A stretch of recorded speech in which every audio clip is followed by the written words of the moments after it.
Ms. Green. Mr. Mattson. Here. Mr. Majors. Ms. Rawls. Here. Mr. Rodriguez. Present. And Ms. Bowers. Present. Thank you. We will begin our work session this evening with committee business from the Community and Economic Development Committee. I will defer the floor to Chair Councilwoman Daniels. Thank you. So let's go ahead and start. Mr. Parker, if you don't mind reading Resolution 38-22. Resolution 38-2022. A resolution approving the preliminary/final land development plan for 108-112 Walnut Street, submitted by Ronnie Ramoni of N&R Group LLC to consolidate 3 two-story office buildings onto a single parcel and transform the property into an 8-unit multi-family dwelling. Thank you. Let's go ahead and start with the city. If you could identify yourself and describe the posture of this application. So Jacob Bowen with the City of Harrisburg Planning Bureau. Just like to confirm that someone is present from this application here, just before I get started. It looks like that. Okay. If you don't mind Okay, good. coming up. I want you guys to hear the same thing twice again here. For this application, the applicants are looking to convert a previous office building into 8 multifamily dwelling units. So they received the zoning approval to do this. So they're here before council to receive final approval for the land development. So at the previous planning commission meeting, the planning commission recommended that the request be approved with the following conditions. I'm going to go through these conditions, with the first condition being any exterior work will be discussed with the city's historic preservation specialist, who will determine whether such work can be administratively approved or whether approval from HARB will be required. The second condition, the applicant will coordinate with the Department of Public Works to ensure appropriate location of trash enclosure, and if that is deemed necessary. Condition 3, per section 7-327.3 of the zoning code, the applicant will install at least 1 bicycle rack on site. The Planning Bureau would recommend that the rack be installed in the rear parking area. So that's about all I have as a quick summary of the report here. Thank you. And is there, from the Law Bureau, what are the timelines associated with this application? This one's a little unusual in that there was a vote on this on July 26th, if I remember correctly, with the condition that if they requested and agreed to the extension, there'd be reconsideration. That happened last week at a legislative session. And I believe the deadline is now September 28th is the agreed deadline. Thank you. So, so you're saying that we voted on this in July? Because they did not show. Oh, that's right. That we were on a deemed approval deadline. It was denied, but with the condition that they could file for reconsideration. Okay. That happened last week. It was granted, so they can come back now and be heard. Okay. I just think it was a miscommunication at the end of the day. Okay. Okay, that works. So if you don't mind introducing yourself and describing the project.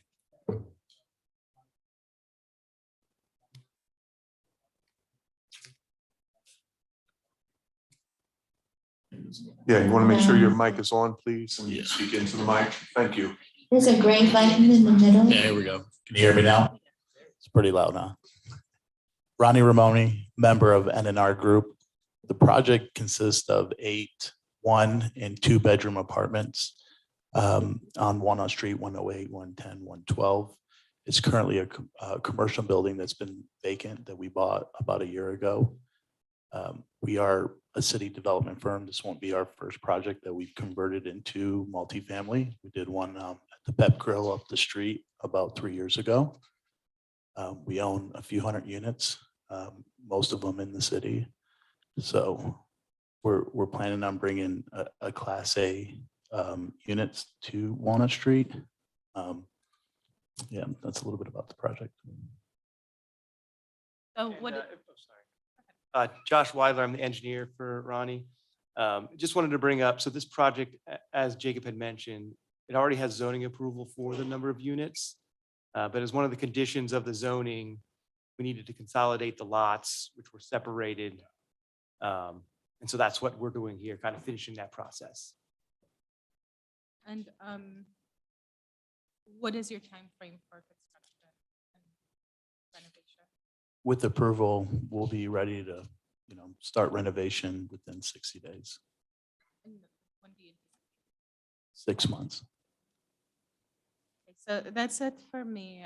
Let me open up to my council members. I'll start to the far right, Councilwoman Rawls. Thank you, Councilwoman Daniels. Good evening to you both. Thank you for coming. I know there was some miscommunication before, so I thank you for coming tonight. Now, this property, it's by the library, correct? Okay, so I was at the right one. I want to make sure I was at the right place. I try to go and look and see where the construction is, so I get a better idea. And I did see that you did get granted where you don't have to have a certain amount of parking, because I believe you're doing 8 units. So you only have to have 3 parking spaces. And is that correct? 3 parking spaces, I believe? Yeah, that's correct. And I Okay. think when this went through zoning, I think one of the justifications was that by code, it actually required more spaces as commercial, but it was before. So we're actually reducing the number of required spaces by moving back to a residential type of Okay. parking. Okay, and it did say that there was a parking area or not a garage, but I think more parking that had ample space that you could use, but it's owned by someone else. I wasn't sure who. And if you had a discussion with that property owner, it said that you could use their spaces if you had an agreement. I was just Yeah, so wondering. Earl Osweiler owns it. Okay, Mansion faces right. We're currently renting a couple spots off of it now. okay, all right. Thank you. And I know you're getting the bike rack, so, my issue is always going to be parking, because I know it's a thing in the city, but I see that you do own other spaces in the city, so you're aware of the parking issue. And I'm sure things that you do. Do you charge for parking? It just depends on the unit. So yes, we do, unless we're having an issue with parking where we just Okay, and what's your usual fee for parking? And $125. okay, on top of what your usual rent that you charge on top of the 100? Yes, ma'am. Okay, and what will the rent be for these apartments? It will all vary depending on the size. Some will be a little bit larger than most, but we'll be between $900 to $1,200 a month. Okay, and then possibly it could be parking tacked on to that. And who will be the property management that you use? We manage all of our properties in-house. Oh, on your own, okay. All right, thank you. That's all the questions I had. Thank you, Councilman Matson. Yeah, good evening. Do you anticipate having any MWBE participation? You gotta elaborate on that for me. So minority-owned businesses? So we are a minority-owned business. Okay. So you mean as far as the contractors? Yeah, and then any local Harrisburg contractors, would they have an opportunity to Absolutely. participate in the project? Sure. Most of our vendors are local. We As- hold majority of the construction in-house. Okay, but as in Harrisburg local? Yep. Mhm. Okay, And all the specialty contractors like plumbers, HVAC, electricians will be subbed out. okay. Yeah, any opportunities for other folks to bid, just let us know. So Absolutely. We can set it to our network and through our. Yep. We have a designer and a project manager involved, and we will definitely be taking bids, and I can give you that information if you like. That'd be great. Yeah, for sure. Sean? Should I give him his contact? You can send it to our clerk, Yeah, absolutely. then they'll send it to all of us and then we'll get it Absolutely. out there. Appreciate that. Will you be using the LERTA at all? Break that down too. LERTA is our tax abatement program. We are not. You were not aware of the LERTA? Most of this personal funds. Okay.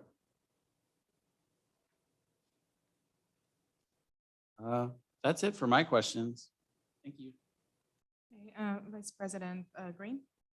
Thank you very much. The question that I had was answered already, so I don't have any further questions at this time. Thank you. President Bowers. Thank you, Councilwoman Daniels. Good evening. I wanted to revisit the number of units and then the rent range. So I saw in the application that you'll have 1 2-bedroom unit and then 7 1-bedroom units. Correct. Okay, and then the range is $900 to $1,200. Now for the 2-bedroom would be more. We don't have like firm numbers yet. It just really depends on the construction and our all-in number. We're just using those numbers on our current rental portfolio in the city. So I guess, should I have firm numbers on? Well, I was just going to ask if you're familiar with the city's affordable housing program. Yeah. Okay, so with that, at least 2 of these, I think it's anything One. under 9 units, it should be one unit that needs to meet the affordable housing. it's 1.6 technically at 20%. That's why I rounded up. But Oh, if you okay. want to say 1, then 1. I read an article that said anything under 9 would be 1 unit. So we're happy to do 2, but I do have something that says 1. So it's 20% within our program.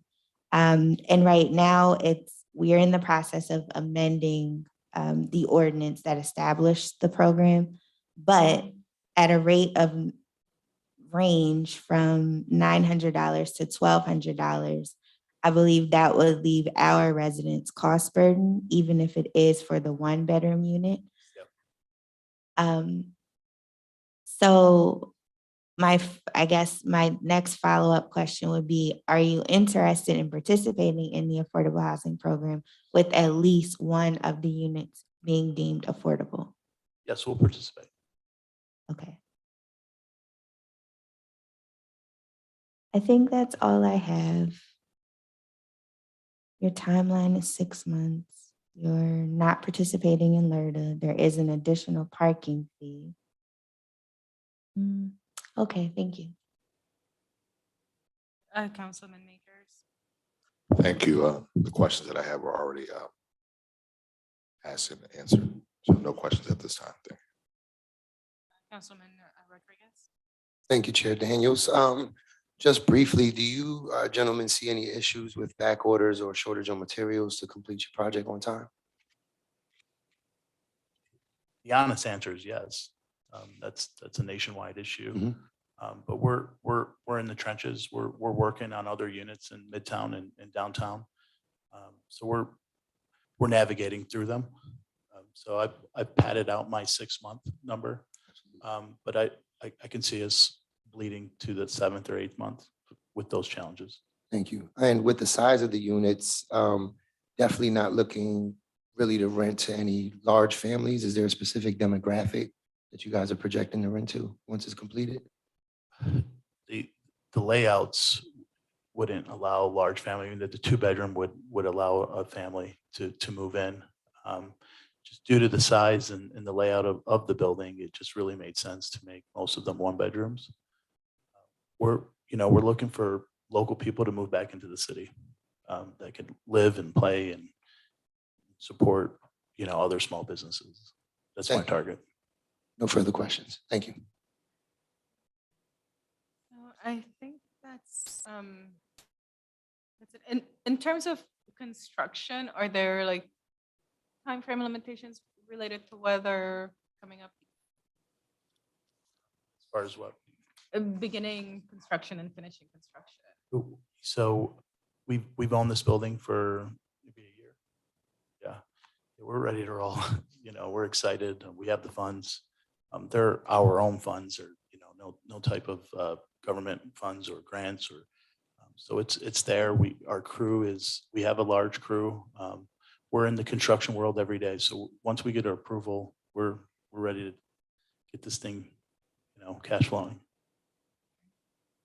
Thank you. So let's go ahead and add this to the next legislative agenda. Thank you so much.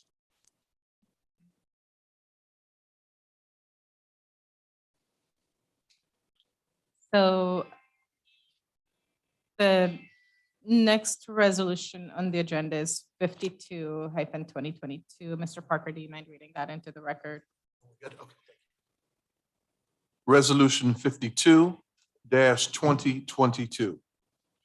A resolution ratifying the City of Harrisburg's application to the Department of Community and Economic Development for a Community Development Block Grant CARES CDBG grant of $18,108,750.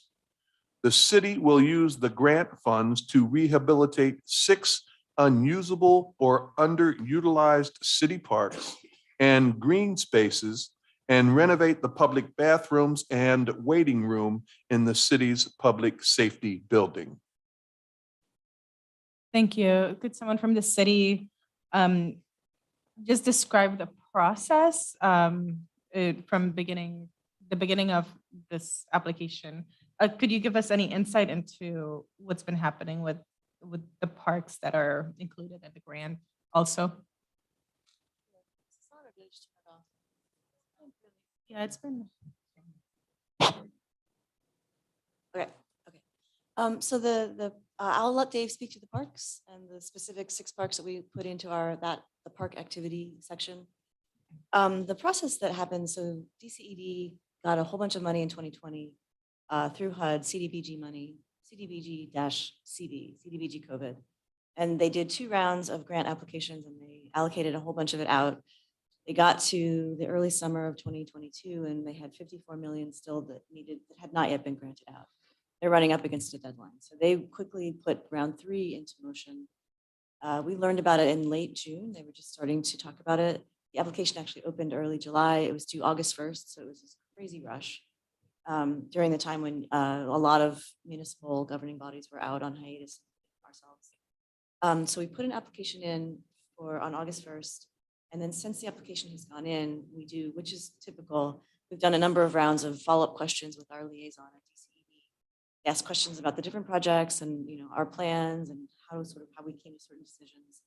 Lots of sort of like the ins and outs and the specifics of the projects as they at DCED are internally going through reviewing applications.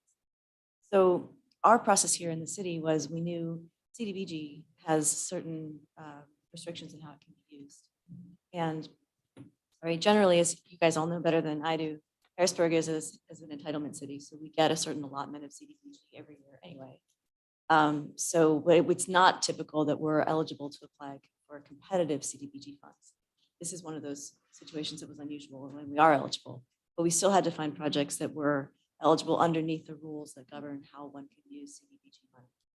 And those go back to the federal HUD regulations, which are, can be very complicated and onerous. So we had to be careful about what projects we picked. In addition, there was another layer of eligibility, which was this COVID tieback. So anything that we applied for, we had to show that this was either we were responding to something that happened during COVID, some problem that occurred that we needed to fix, or we were preventing the current spread of COVID and preventing spread of the next pandemic. And we're preparing for the next pandemic that comes down the road. So for that reason, things like parks are sort of eminently eligible because DCED, everyone knows that when a pandemic happens, everything shuts down. People need to get out and be socially distanced, be outside. Being out in the fresh air is one of the safest places one can be to make sure that you're not spreading COVID, but still getting out and recreating, and good for sort of mental, psychological health, all those things. So of the list of different options that we came up with, we talked internally among all the departments and with the mayor and her administration, settled on a list of projects So we ended up with two kind of overarching projects. One is a parks project. Underneath that rubric, we have 6 different parks that are listed. And then a public safety building project, which is renovating the bathrooms and the waiting room in the public safety building. Again, under this same kind of banner of when COVID hit, we had just this really tremendous influx of folks who were experiencing homelessness out on the streets, didn't have anywhere else to go because everything shut down. And the number of folks, the increase in the number of people coming into the public safety building waiting room to get out of the cold, get out of the heat, get out of the rain, use a bathroom, wash up in some cases. So we presented that, and DCD, they're very convinced about the parks. It's a harder sell with the public safety building because CDBG is never allowed to be used in a government building, except if we're doing specific ADA. So we're really leaning into the ADA with the public safety building project. See how they score that? I just talked to our DCD liaison tonight. Everything that we present is. Do you mind scored. speaking up a little bit more? Oh, I'm sorry. Sorry, I think I was doing this. Each thing that we presented in our application is being scored as an independent project. So even if they look at the public safety building project and say, we're not convinced that's CDBG eligible, it doesn't harm the rest of our application. So we are pretty certain we're going to get some money. I don't think we'll get all 18 million, but we will get some. And then we've been asked a number of times to prioritize our park project, talk about scalability. If we give you guys X out of the total you asked for, can you scale? And our project is very scalable, which is a big positive. Like there's another municipality that needs to replace their sewer system. And it's sort of like, it's a 1 or a 0. It's either $2 million or it's 0 because it's like they can't do it halfway. So our project is good in that way because we have lots of different pieces that we could do 1 or 1, 2, 3, but not 4, 5, 6. So does that answer your question? I think I went on a bit. Sorry. No, that's okay. That's okay. So when was the initial application submitted August 1st. of this year? Yeah. Okay. And then when do you expect to hear back? So we did a second round. We did our first round of follow-up questions I think it was August 12th. And then since then, I talked to our guy at DCD every couple of days. They started their deliberations today on all the different applications that have come in. Ours is not yet, hasn't come up yet in discussion, but he called me and said, we're reviewing all these park projects and I know you're going to get these questions. So he gave me a couple more questions that we need to answer on the parks. So they should be discussing ours tomorrow or the next day. My understanding is that they send their recommendations up to the executive council on the 14th of September. And it's essentially they send their recommendations. And I think unless there's a major pushback at that level, those recommendations are expected to flow through. And then they flow through about a week later to the operating committee. And that's where the contracts get created. And that's kind of where the paperwork rubber hits the road. So it's a long way of saying end of September, I expect we would hear. And then, Mr. Baker, could you describe a little bit about what's going on with the parks that were selected? What's the breakdown of the 18 millions vis-a-vis the parks and playgrounds? All right. Good afternoon, council. So our picks on here, we have 7 in total. The first one we have on here would be 7th and Radnor Park, and we're expecting the remodel of 7th and Radnor to be around $4 million. All of these parks are going to have similar items done to them as far as new equipment, new safety surfacing, regrading, ADA accessibility, water runoff issues. All of those should be addressed at each park if we're fully funded for each park. Our number 2 pick would be the public safety building, restrooms, and public entryway. And our number 3 pick would be so public safety building, we're estimating it to be roughly 1.5 million. The number 3 pick would be Sunshine Park. We are expecting that to be roughly $3 million to do a remodel. Number 4 is Jackson Lick. And we are expecting the Jackson Lick project to be around $5 million. Number 5 would be Wilson Park. And we think that's going to cost roughly $2 million to do. And then the Reservoir Park Phase 4 and Phase 3 projects. Phase 4 would be 1.1 million and Phase 3 would be 1.5 million to do those projects as well.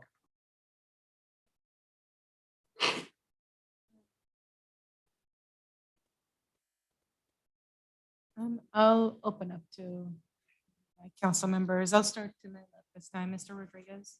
Thank you, Chair Daniels. Thank you for being with us this evening. I heard Director Baker allude to it a bit, but we can use some of the funds in conjunction for, say, like the Chutes and Ladders project and other things that's going on currently, or not specifically? Yes, so this money would have to be used for a new project, I don't believe, correct me if I'm wrong, but it cannot be used for current or existing projects. Okay, But we do have projects in the pipeline, such as at Reservoir Park, that we have not started on that I think we would be eligible for funding with. okay, thank you. No further questions. Councilman Majors. Seeing that this is, I'm sorry, getting a little bit there. Seeing that this is just the ratification, we've already applied. The only other question is, do we have a date or do we know when we're expected to hear back from BCD on grant awards? I expect it to be end of September. Thank you. No further questions. President Bowers.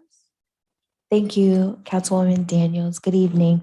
Just clarifying the project completion timetable. I'm looking at it on, it's page 25 in our exhibit, in our packet. So you noted you're expecting to hear back by the end of September, and then the contract award will be received in the spring of next year, 2023. Is that accurate? So another interesting thing about this grant is that it's going to be a sprint. Because right now, DCED, HUD's deadline right now is June 1st of 2023. And everybody recognizes that that is just a crazy, crazy deadline. DCED is trying, they filed all the paperwork to get an extension from HUD. They expect to get one, but that probably will only extend it another 12 months. So it'd still be due June 1, 2024. We'd have to be done. Okay. So we actually expect the contract, this should be very accelerated. We're sort of like building the plane as we're flying along. So including DCED and HUD, this is something they've never done before. But I do expect that the funds to flow much faster than they usually would, and the contracts to be created much faster than they usually are. So I hope it would be in the wintertime that we could get the contract and we could start in the spring. Okay, and I also wanted to address the DCED's form that they requested that we do. I know this is becoming a normal practice for us, but if you just could elaborate in the event that the public is able to access this form. Sure. It's so this is applied to through the single application. There's a portal that DCED uses, DEP uses it, GCNR does not actually, but sometimes they require a specific special form that's their specific form. Sometimes they don't.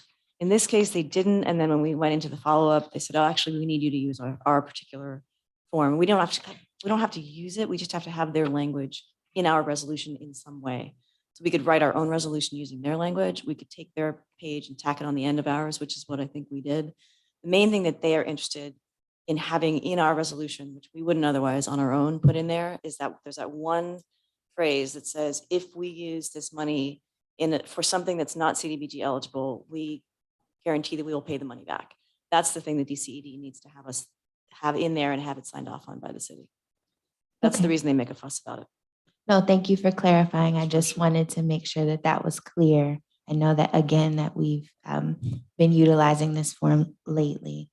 And then my final question is just related to specific renovations to Jackson Lick.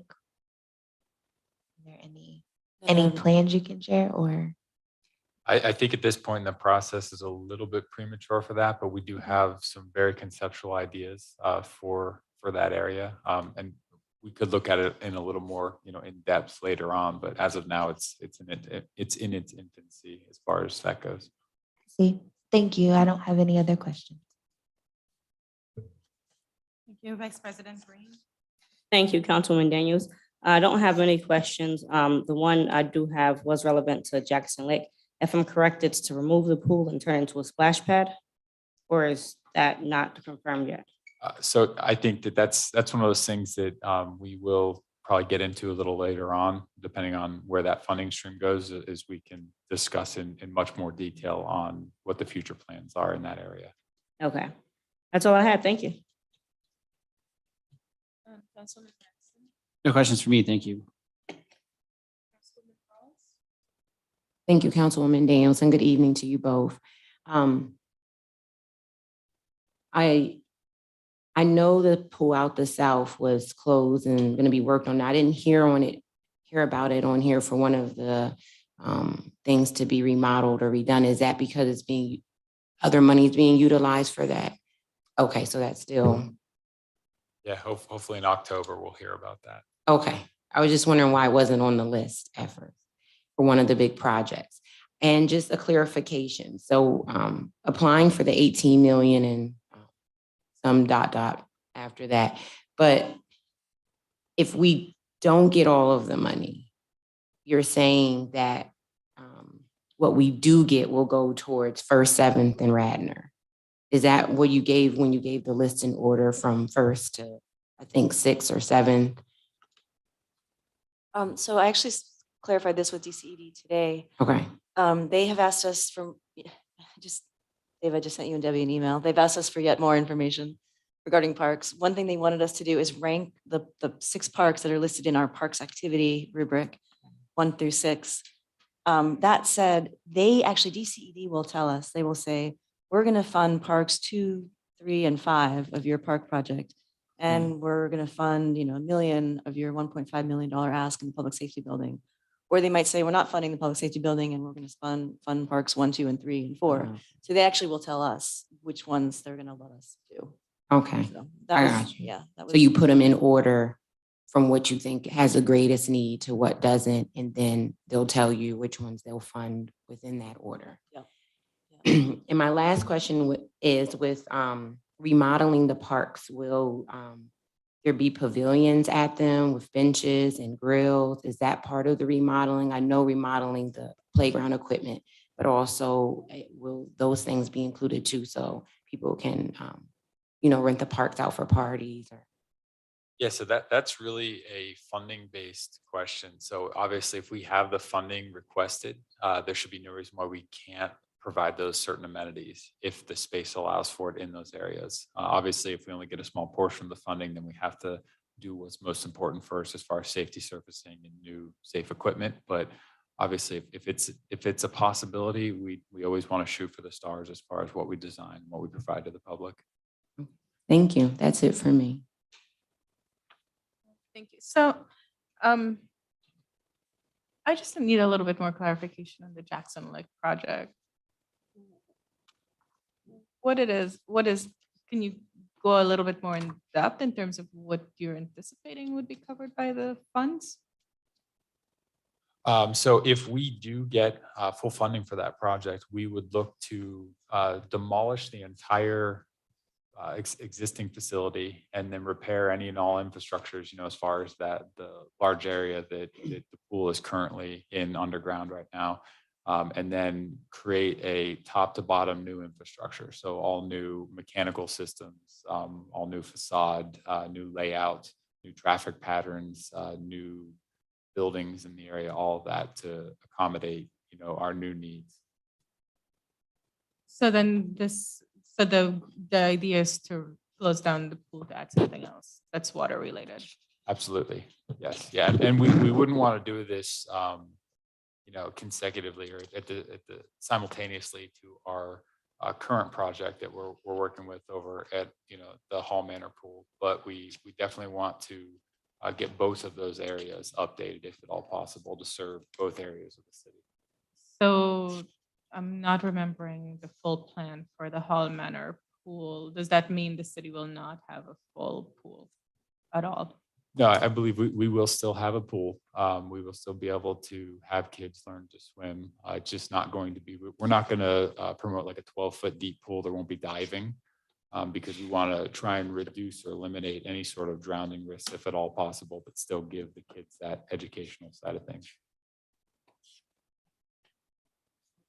And then are any of these monies going to go to the bathrooms, which have been very problematic?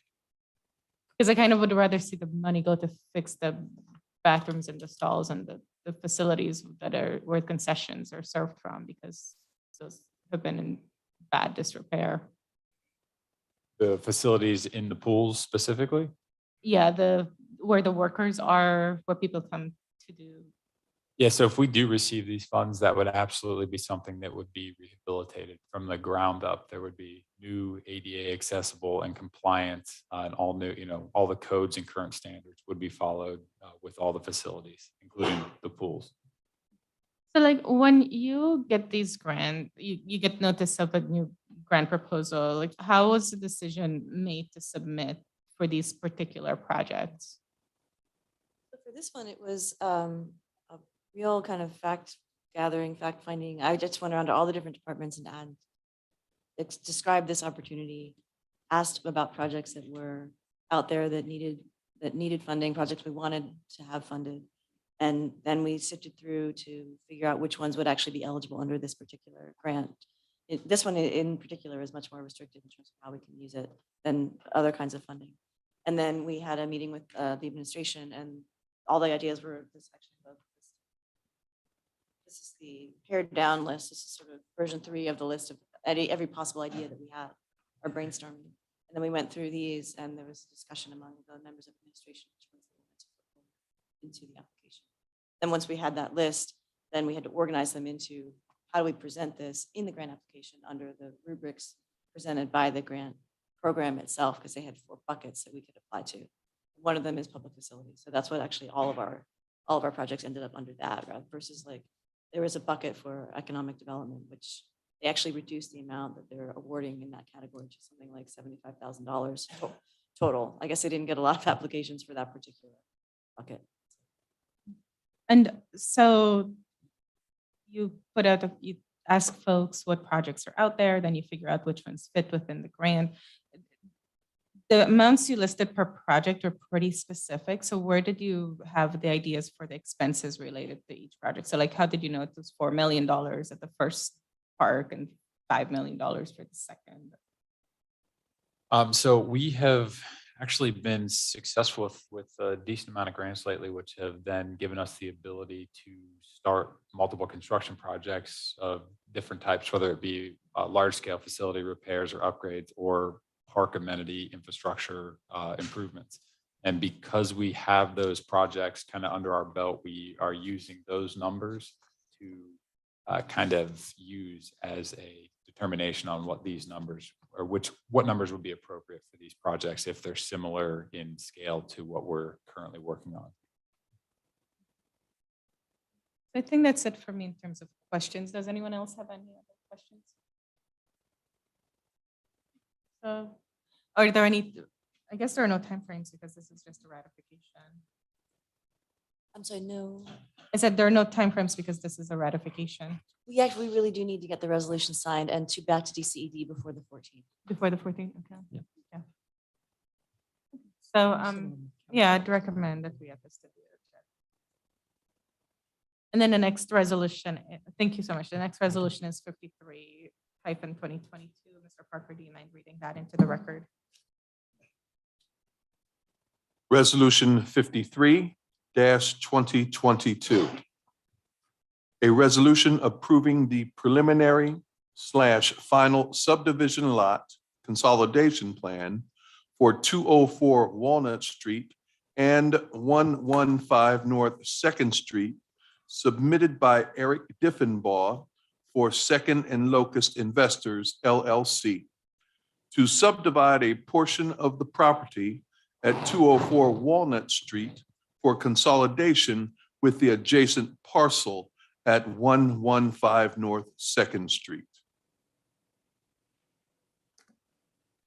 If someone could speak for the administration and give us a description of what has happened so far. Okay, so this application, actually one of the simplest ones that's been before you from our end. This is actually 204 Walnut Street is what's called a flag lot. So the applicant is actually looking to remove the flagpole portion of this lot, which is 3 feet wide by 54 feet in length. At one time, this was likely an access alley back when there was buildings. Now they're vacant lots. So they're going to take this portion of that lot and actually consolidate it with the lot to 115 North 2nd Street, basically to make 2 squares, rectangles that are developable in the future, presumably. So at the Planning Commission meeting, they recommended approval of this request with one condition, and that one condition being that the Planning Bureau, that it is recommended that the applicant install a landscape screening along the perimeter of the parking lot at 115 North Second Street to bring the property into conformance with the zoning code and to enhance the streetscape aesthetics and help better manage stormwater runoff.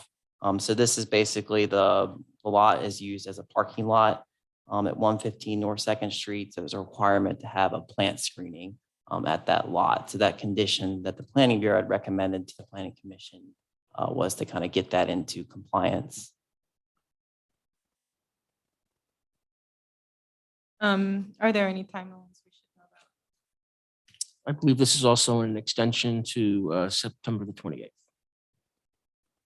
Is that right? Correct. If the owners of the property could just give us a brief description of what you're anticipating to do with this lot. Good evening. My name is John Ortenzio. I'm the owner of the property. Question here. Somewhere in the future, it will be developed. Exactly as to what has not really been determined at this point in time.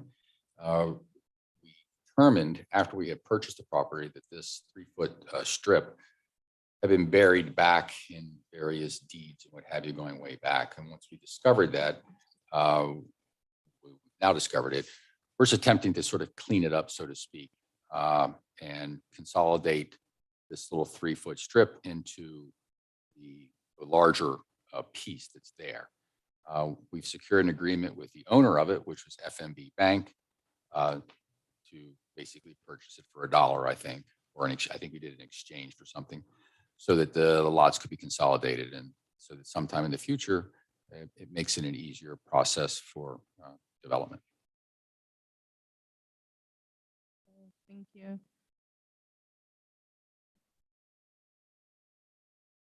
So the flag easement on this lot, can you explain a little bit? It just means there's a long thing. So if you look at the map, it looks like a flag. So they're taking what is the stem here, and consolidating with the lot it's next to. So you're getting two rectangles. So way So it's back. not an easement or it is an easement? That's kind of the challenge, is not an easement. It's actually part of the lot. So that's what makes this hard to actually develop it, is to give a part of a parcel that is what Belongs to Mr. Grover's somebody mentioned. else, yes. That belongs to someone else. Right, so the owners have gone ahead and I think dealt with Commerce Bank, and they're basically now trying to make these two rectangular easements, which would make them more subject to development. The city's always had an interest in those lots being developed. They've been challenging since the last building that was on part of the lot got torn down. I don't know if it was 15 years ago. It's been challenging to get anything done there. Okay. I'll open up for questions from my colleagues. I'll start with Councilwoman Ross. Thank you, Councilwoman Daniels. Good evening to you both. And lucky for you, $1 that you paid for that. Well, I think it was more than $1. I Oh. think it's like we exchanged some property with the bank for it.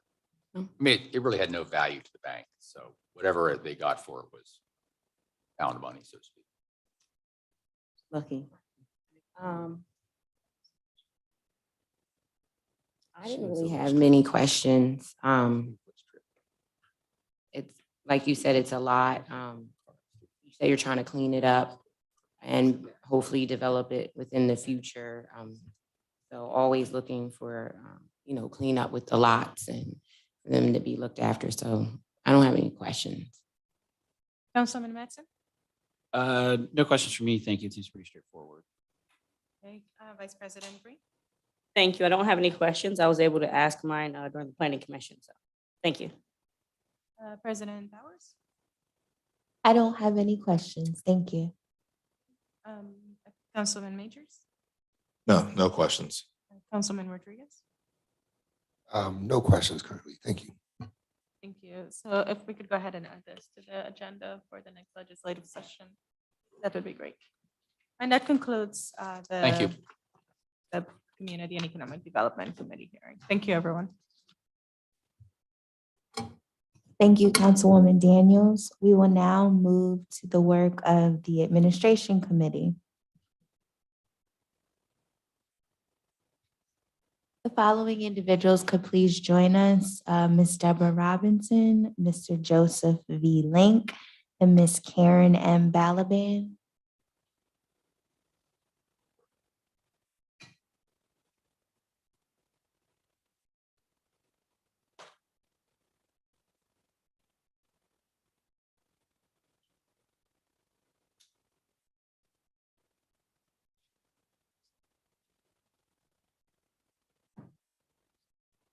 Thank you. Mr. Parker, could you please read Resolution 43, Resolution 44, and Resolution 45 of 2022 into the record? Yes. Resolution 43-2022. A resolution appointing Deborah Robinson to serve on the Board of Directors of Capital Region Water, a municipal authority. Resolution 44-2022. A resolution appointing Joseph V. Link, P.E., to serve on the Board of Directors of Capital Region Water, a municipal authority. Resolution 45-2022. A resolution appointing Karen M. Balaban to serve on the Board of Directors of Capital Region Water, a municipal authority. Thank you. Good evening, everyone. If you wouldn't mind taking a few minutes just to introduce yourselves, we can begin with Ms. Balaban. Madam President, the Yes. mayor would like to make a comment before you begin. Okay, Thank you. Mayor Williams. Thank you. Good evening. Good evening, members of Harrisburg City Council, and to all the residents sitting here in the council chambers. I'm here tonight to give a brief introductory statement regarding 3 qualified individuals who are in front of you for the Capital Region Water Board. The state's laws, from the third-class city code down to the Municipal Authorities Act, grant appointment power and oversight of this board to City Council and the mayor's office. Terms are set for 5 years, so no particular person can dominate or control the board for a long period of time. And let me reassure you that this is not according to Mayor Stephen Reed's buddies, Mayor Pappenfu's buddy, as I heard today earlier from some council members. One member of this board is currently serving in his last year, while the 3 members we are looking at replacing with terms long expired have been serving for many years. One has been with us for almost 15 years on the board. While we are required to face the voters every 4 years to run on our record, this board doesn't have to go before the voters. If we raise taxes, we face the voters. When this board raises water and sewer rates, they face us. At this point, it is time for a change. This system is set up for a constant flow of new blood to always keep things fresh and to keep board memberships rooted in the community. I'm not up here to say the board has done a bad job. These terms were staggered as required, and the prior administration never bothered to fill them.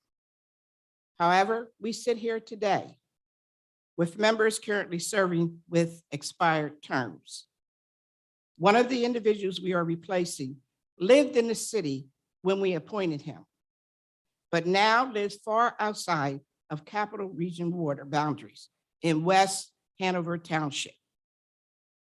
To turn the page, I'm coming in front of this board with 3 very qualified individuals who bring a level of experience in engineering, human resources, and the law that will help position this board to not only hit the ground running, but navigate employment, engineering, and legal issues better than before. None of the 3 have any conflicts of interest. Because as you all know, some of you sit on this council and sit on boards. We have members that Mayor Papafus from the city sit on boards. And not one of you replaced any one of those individuals. 2 are retirees and 1 works in the city hall. It is not by coincidence that there is 3 people here tonight. Many of you know Deborah Robertson. She is among my most trusted advisors. She's dependable, competent, honest, and committed to our community. She will fill a dual role, bringing her decades of human resources experience to CRW. And with my suggestion, she becomes a line item on your agenda to serve as the city's liaison to CRW as a way to increase transparency. And she can inform you once a month about CRW board. This will allow city council and residents to weigh in on issues in a way they haven't before. With the last 2 candidates, we're replacing a lawyer with another lawyer and an engineer with another engineer. First, Kara Balaban.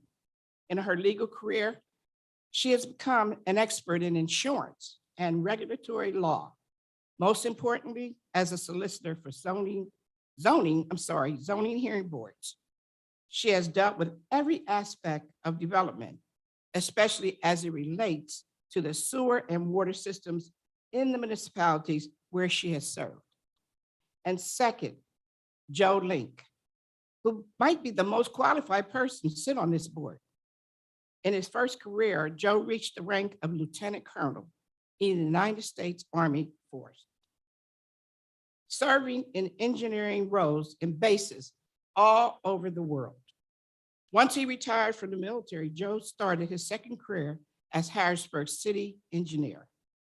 That is how I've met him, and many in the community have gotten to know and respect Joe. Now, there's so much more I can say because most of you haven't been here as long as I have. And when I came on this board, we were $638 million in debt due to the Harrisburg Authority. And some of these individuals were on that board as well. Some of you know that. And so here we are again, putting the city in risk. And I know it was stated in many meetings prior to this that they're starting projects. Well, they start projects like we start projects. We elected 4 years. And if you lose your election, someone's going to fill your position and someone's going to take over from where you've been. So don't let that be an excuse. And please don't let it be an excuse that I'm trying to pattern myself after any of the former mayors, because this is my legacy. And I want new, fresh, experienced, skill-based individuals on these boards. It's time for the ones who've been on there serving in that capacity for a personal gain to now step out and let the new ones come in. And that I'm closing by asking you to join me to fulfill our responsibilities and confirm these 3 very competent and qualified people. Thank you. Thank you, Mayor Williams, for your presence and for your commentary this evening. Again, I would like to begin with Ms. Balaban. I would like for you to please take a few minutes to introduce yourself to the council members and the public. Thank you. Thank you, Madam Chairman. Erin Balaban, I've been a resident of the city since 1990 and a consumer of the water and sewer services of this city for that long. I am and have been self-employed since 2001 as a lawyer. I've been working part-time. As the mayor noted, I have background in municipal law, having served actually as the city zoning solicitor, and I currently serve in 2 other municipalities. I also served as the counsel to the local government commission. Most importantly, I've just completed a 4-year term, two-year terms as chairman of the board of a fraternal with 100 $8 million in assets, and we restructured our financial situation during that time. So I know one thing, both as a lawyer and someone on the board, you better be willing to read and understand the issues, not go into meetings cold, because there's a lot of very serious decisions that need made that affect not just the city of Harrisburg, but all the service areas by the authority. I don't know if they answered all your questions. I go to church in Harrisburg. I live in Harrisburg. I walked here. This is my city. Thank you. Mr. Link? Thank you, President Bowers. My name is Joseph Link. As the mayor said, I previously served as a city engineer in Harrisburg for 18 years.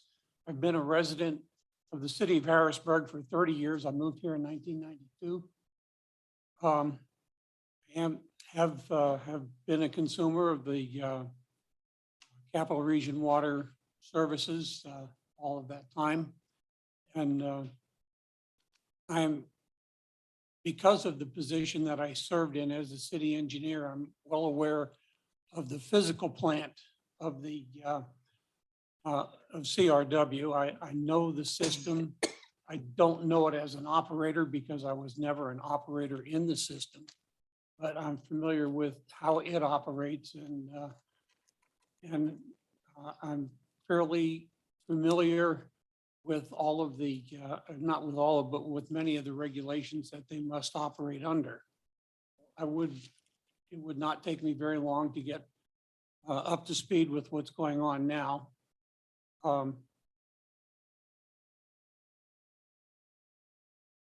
I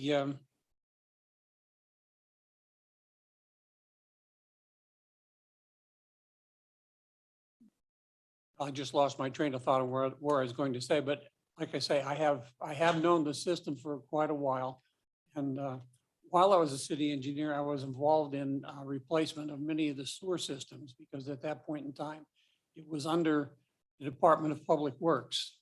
And whenever we had a sewer collapse, especially here in the downtown, it became a major issue that was beyond the realm of repair of the Public Works director and his crews. They didn't have the type of equipment that was necessary, so we would have to contract for that work to be done. That was given to me to issue the contracts and to get it done, many times under emergency conditions. Because as you know, when a major sewer collapses here in the downtown, we have a major disruption. So it was one of those things where we had to work night and day to get everything done. I'm familiar with the situation, with some of the problems that they face. I'm familiar with some of the new stormwater regulations. One point is, it was mentioned that I am a professional engineer. I have been a professional engineer most of my life. And right now, I no longer hold my license. It's still a valid license, but it's inactive since I retired from the city in 2009. I then worked for a consulting firm for a couple of years after that. But once I left that consulting firm, I retired my license with the state. So that's where I am currently. Thank you. And finally, Ms. Robinson. Good evening, council members. I don't know where to start because I have a long story in terms of my career, so I'll try to keep it as brief as possible. I started out in social services, income maintenance to be exact. I moved forward to the Department of Employment, Intergovernmental Relations, and from there I went to the New York City Department of Health, where I advanced to becoming the Human Resources Director for Recruitment and Staffing. And we recruited for all positions, all levels, all security levels, you name it, we did it. Background checks, the whole works. One of the reasons I'm interested in this position on the committee is because I'm very interested in water, because I know what it can do to children in terms of lead. And that was a big issue with the health department. And a lot of our children in school today who are having issues with studying and learning, having learning disabilities, it has a lot to do with the water. And so I would like to know more about it in terms of the engineering of the committee. Well, working with the health department, like I said, we recruited for all different types of positions and working with able personnel. I've been here in Harrisburg for about 11 years or so. And that entire time I have worked with able personnel. And we recruit for at high-risk titles such as engineering. And so I know that I will be an asset to this committee in all types of ways. And I am more than capable of getting up to speed and keeping things in order, because operational management is also a very good skill that I do possess. Thank you. My next question is, what impact do you believe that you will have on the Capital Region Water Board should you be appointed? We'll begin with Ms. Robinson. Okay, I believe that I will look in depth as to what has been taking place, what needs to take place, and I am a fighter. And I believe in pushing forward. I believe in getting the best out of whatever it is that we need to get and to get to the bottom of it. I have already started researching Capital Regional Water, and I see that there's a report that they're supposed to do on a like quarterly basis.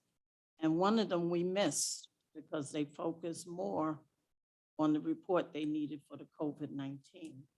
So they ended up submitting a required report at a later date. Why? I don't know, but I think that it should have been worked out. So I will stay on top of the management of the committee. Thank you. Mr. Link?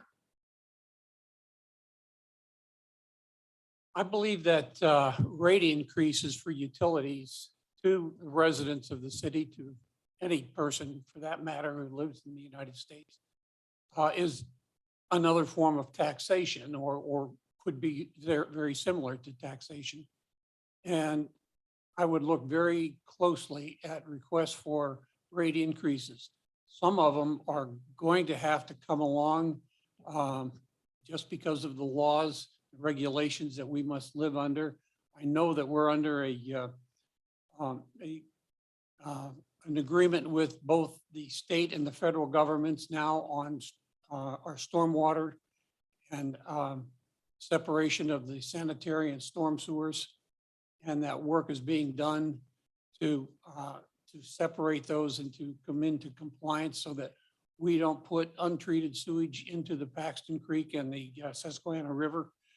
So some things are just going to have to be done, but I would look very closely at any requested rate increases to make sure that they're certainly justified before voting for anything like that as a member of the board. Thank you. Finally, Ms. Balaban. I don't believe in changing things just to change things, but it's always been my approach to look at things and make sure they're, just because they were done the same way doesn't make them right. So oftentimes there's been change in regulation or law or just technology-wise, a better, easier way to do it. Two things that concerned me about that I would like, one's probably too late, but I don't understand how we did all this stormwater improvement with making these sort of not islands, but along the corners for water to drain off. And then we do the whole Second Street project and built islands for crossing, and they're solid cement. That would have been prime real estate to have made these catch basins for our stormwater runoff. The second thing, as a lawyer, I'm very concerned why the state believes that they can evade about $328,000 a year in stormwater fees when it's based on the same formula that applies to everybody else. So that's what I think I can bring to it. I'd be willing to look at that issue. Obviously, I'm not the lawyer involved, but I'd like to understand and try to bring some new light on that. Thank you. My final question is to the solicitor and the mayor, perhaps. I'm not sure who can answer. The third paragraph of each of the resolutions notes that the current staggered terms of board seats should expire in 2023, 2024, 2025, 2026, and 2027. Mayor Williams, as you noted in your remarks, there are currently 4 members of this board, and 3 of the 4 board members, their terms have expired. So I'd like to note, just for the record and for our reference, whose seats these potential appointees would be replacing, just so we can be mindful of the terms that are set for the 5 years. So that's your one question, because Yes, Okay. it's actually 2, but Okay. that's where I'm just trying to get clarity so because there were some blanks here. it is my understanding the mayor's nominations for the appointments are for the 3 sitting members whose terms are not expired. Garvey was here before you, I think, last year and was reappointed to a term. The terms are set by statute from when the organization formed. That's where the 5, that's why you can go back and we check where the terms are. The Municipal Authorities Act says that you serve your 5 years, but can serve until replaced. So people continue to serve on the board, but when a replacement comes, they serve the balance of that term. So if someone's in their 4th year of an unappointed term, it's 1 more year. If they're in their 5th, if their 3rd year, it's 2 more years. I do not have memorized at the moment, but I can get you very exact dates for each of the appointments. There is 1 vacant seat, which is my understanding that's not what the mayor has determined to appoint. I expect there will be another appointment coming for that vacant seat from the mayor in the near term, and that would fill out the board at that point in time. But I will get you very exact dates for who's current members, when their seats expire. We have left at the end, as you know, blank, which year for the appointment would be. And Right, that's why I wanted it's typically been the council. I know, that I selects just wanted that. to clarify that, that's all, and note who they were replacing. I have I don't know, is the website accurate because the term expirations are listed? I, as a lawyer, do not rely upon a website as accurate. This is the city's website, I that's what I'm understand asking. that, Okay, but we don't prepare the website. We look at the actual documents to tell us where it has to be. And I will Okay. get you exact dates. okay, thank you. At this time, I will open the floor up to my colleagues for questions that they may have for the potential appointees. I will begin to my far left with Councilman Rodriguez. Do you have any questions? Yes, thank you. How are you all this evening? Thank you for your willingness to serve and coming in front of us today. I guess I can start with Ms. Deb with this question. What is your strongest point that you feel you bring to the board? I'm going to say organizational management and my knowledge of health department. Thank you. Mr. Lane?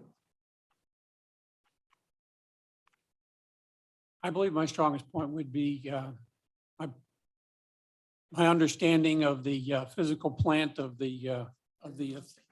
CRW and in overall terms, how it operates and its requirements to operate in requirement with state and federal regulations and environmental regulations. That, Ms. Baldwin? In spite of being a lawyer, I pride myself on also, there's certain level of technicality you have to provide to regulatory authorities and to the courts. But when it comes to the consumer, any distribution of notices, newsletter announcements should be in plain language so people really understand what's going on. And that's one of the things I would have a keen eye for. Absolutely. And then staying with you on the far end, you had alluded to the state sometimes being able to evade fees. Is there any way as a local municipality we'd be able to maybe recover some of those fees, or the city wouldn't really It's have? specifically the storm water fee, and we aren't the only municipality. Evidently, that's a position that the state government has taken throughout Pennsylvania. So I don't know if someone's looking into that. You don't hear anything I haven't heard things specifically from Capital Region Water, just what I've been able to read in the Berg. The federal government, interestingly enough, is paying the stormwater fee in Harrisburg. Thank you for that. And Mr. Link, what do you feel is the biggest challenge you'll be facing as with your expertise as an engineer and on the board? Well, immediately getting up to speed with, I know there are a lot of contracts undergoing at this point in time, a lot of work being done, and there are a lot of operational requirements that must be done in both the water filtration plant and the sewage treatment plant. And I think getting up to speed with those particular issues would be the first thing that I would challenge, so that I would be able to gain a basic understanding of what CRW is required to do, attempting to do, and asking the board's authority to do. Right. And a parliamentary inquiry, Mr. Grover, the inactive license, because it's just a voluntarily position, wouldn't affect anything, correct? No, he's not being appointed to be Right. the engineer. Right. So. All right, thank you. And Ms. Deb, same question to you. I propose, what would be your most challenging venture you feel initially coming onto the board? Well, having my social services background and I'm a strong advocate for human relations, I'd be concerned about putting cost onto the residents. I would pay careful attention to that and try to avoid that at all costs. Absolutely. And then I'll stay with you, Ms. Robinson. Do you have any knowledge of like our stormwater system, our rain garden system that we have around the city? And do you have any expertise on how to perhaps improve the system? No, I don't. I've been studying that, looking at the past and Crete, also asking questions about those ugly things I call weeds on the corner, on the corner of the sidewalks, to find out that they do soak up a lot Serve a of water purpose. to prevent, the flooding. But yes, I've been on my game trying to find out as much as possible. Not just for this committee, but just In general. Just in general. Absolutely. Mr. Link, same question. I know basically what CRW is trying to do with those issues and how they are supposed to work. As I said, I've been retired now for a number of years, since 2000. Well, I've left the city in 2009, which was probably the last time that I dealt with stormwater issues. I know that there's been a lot of advancements since that point in time, so not that familiar with what's currently going on, except what I see on the ground. Absolutely. Thank you. Ms. Baldwin, same question. I can't say I know how they work, but I know their purpose, and I'm certainly a firm believer that the city of Harrisburg and our service area for the regional water should not be contributing to the pollution of the Chesapeake Bay, and of course that would include the Susquehanna River south of us. I've been a believer for a long period of time in trying to mitigate. In fact, I've had a rain barrel for over 10 years, which you don't get credit for stormwater, but that's Right. okay. I didn't do it because of that. Absolutely. Do it because I think it's the right thing to do. Thank you all for your willingness to serve. Madam President, I have no further questions. Thank you. Councilwoman Daniels, any questions? Yeah, this is more for Law Bureau. So are we still under a court order? Are we still subject to contempt or? Contempt? No, no contempt. Consent. So there is a partial consent decree in the U.S. District No, Court. no, I'm talking about the Act 47 court We are order. still under the Act 47. That doesn't affect appointments to boards.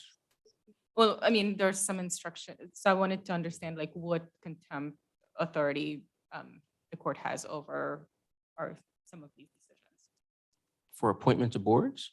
especially CRWs in particular. No, she's talking about the Commonwealth Court. You're talking about Judge Ledbetter. Yeah. I can get you the exact language. I haven't read the exact language in quite a while. So, but like anything, there's an approved plan and we comport to the plan. I will say nothing has risen concern from my view. I will note more importantly than the Commonwealth Court here is we are under a joint consent decree in the U.S. District Court with the Department of Justice, EPA, and DEP. That is, a governing document as much as the recovery plan is in that. And they were sort of came along together. Those are the regulatory agencies over us. That is anticipated to be modified sometime in the not too distant future. But the Department of Justice drives that train. But I can get you exact language, but I'm really not quite sure what you mean by contempt. That's what. No, I just wanted to know whether there's still an overhanging court order. There's absolutely overhanging court order. The question is, does it, but With it the doesn't, Commonwealth, it, yeah. it doesn't direct for the appointment of boards. That's what. But is there another issue you're concerned about? I just wanted. Okay. For the potential appointees, could each one of you go over your conflicts of interest as it relates to this appointment and what your efforts will be in addressing those? Not aware of any, and being a lawyer, I'm pretty alert to assuming that.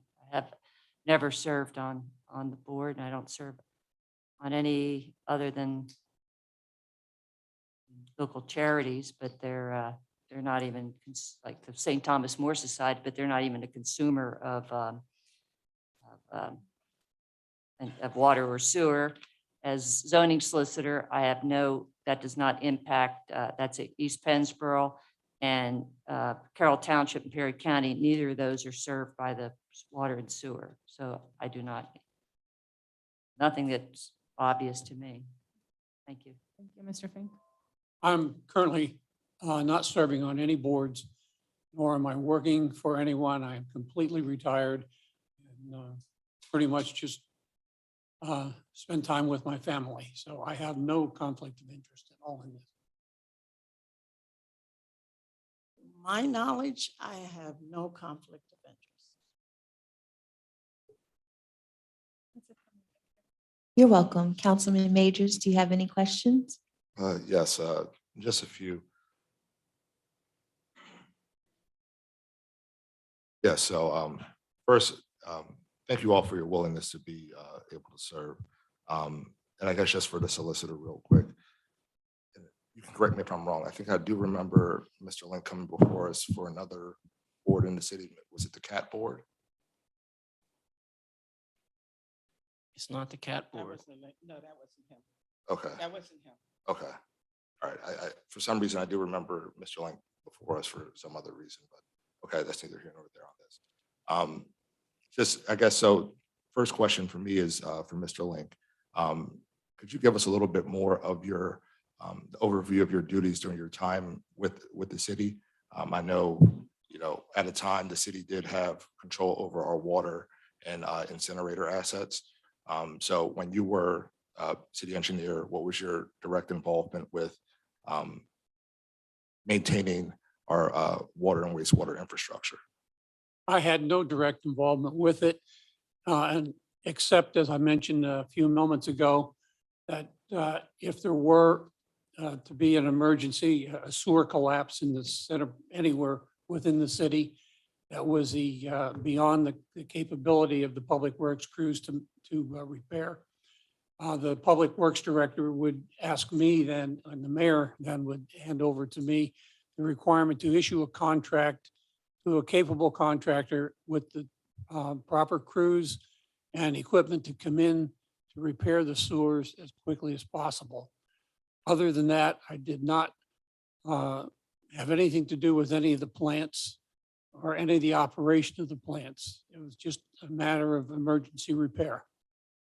My primary duties with the city at that time mainly focused on resurfacing streets, maintaining street lights, upgrading the street the street light system, the traffic signal system, upgrading the traffic signal system, and things of that nature. But I had nothing to do with the water and sewer system or with the incinerator. You mentioned the incinerator. I was never at all involved in the incinerator work with the city at all. Okay.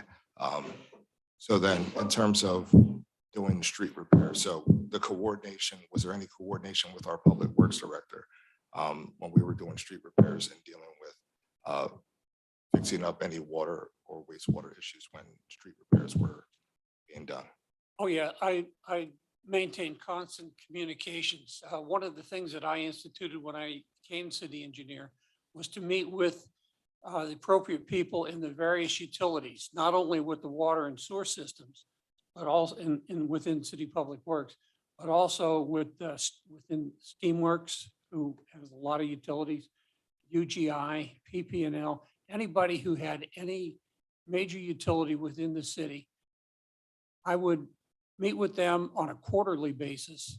And oftentimes when it became necessary, we sometimes met on a monthly basis just to keep them appraised of what I was going to do next year so that they could get ahead of me and make necessary repairs in those streets. For example, if I was going to pave Second Street next year, I would let them know so that if they had work to do in Second Street, replacing old lines or doing any type of maintenance on their lines where they had to dig up the street, I wanted them to dig it up this year so that when we came in, resurface the street, they wouldn't have to come back behind me and dig it up like the next day, which happens sometimes. So we met on those types of, on that kind of a schedule so that they knew what I was doing and I asked them what they anticipated doing too. We worked together to make sure that our schedules meshed and that we coordinated with each other to the greatest extent possible. Emergencies come up, things happen, a line breaks, a line must be replaced. Those things are exceptions. Mainly, if it could be scheduled and coordinated, that's what we did. Okay, thank you. And yes, for Ms. Balaban, and we mentioned the conflict. So could you just talk again a little bit about the work you said you were did zoning for the city at one point? You just mentioned that again. I was a zoning solicitor. I was ended in the early 2000s. I don't have my resume in front. Yeah, no, that's fine. Thank you. And I guess for me, and Ms. Robinson, can you just speak to again what your role is with the city and how you believe that could be could serve well on Upper Region Water Board? Could you mention, and I know we know that you're a city employee, could you again mention the role that you have within the administration and how you believe that could be, how that being in that role would serve you on Capital Region Water Board? I am the special assistant to the business administrator, and most of my emphasis is on organizational management, sources, and some purchasing of supplies and other things. Nothing to do with contracts.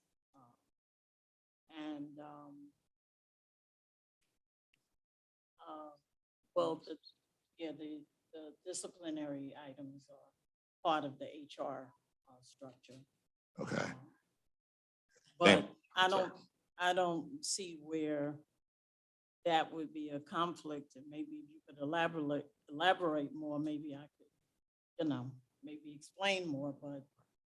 So just want to be clear, didn't see that there was a conflict. What I will say though, as a comment, as a member of this council who has served on the Capital Region Water Board, formerly the Harrisburg Authority, back in 2010, and did so until I was able to serve on, was granted the ability to serve by the residents of Harrisburg on City Council. I know one of the things when I was on the board, and we, and the city's been through a lot, in order for us to get start our way out of Act 47, one of the few first things that we had to do was help deal with the massive debt that we had from the incinerator and our water system, right? We're under an EPA consent decree because of the water and the combined sewer overflow issue, and it's been plaguing the city for a number of years. One of the things that I know, having served on that board, the history of the board, again, not speaking to anyone here, I believe everyone here is well-intended.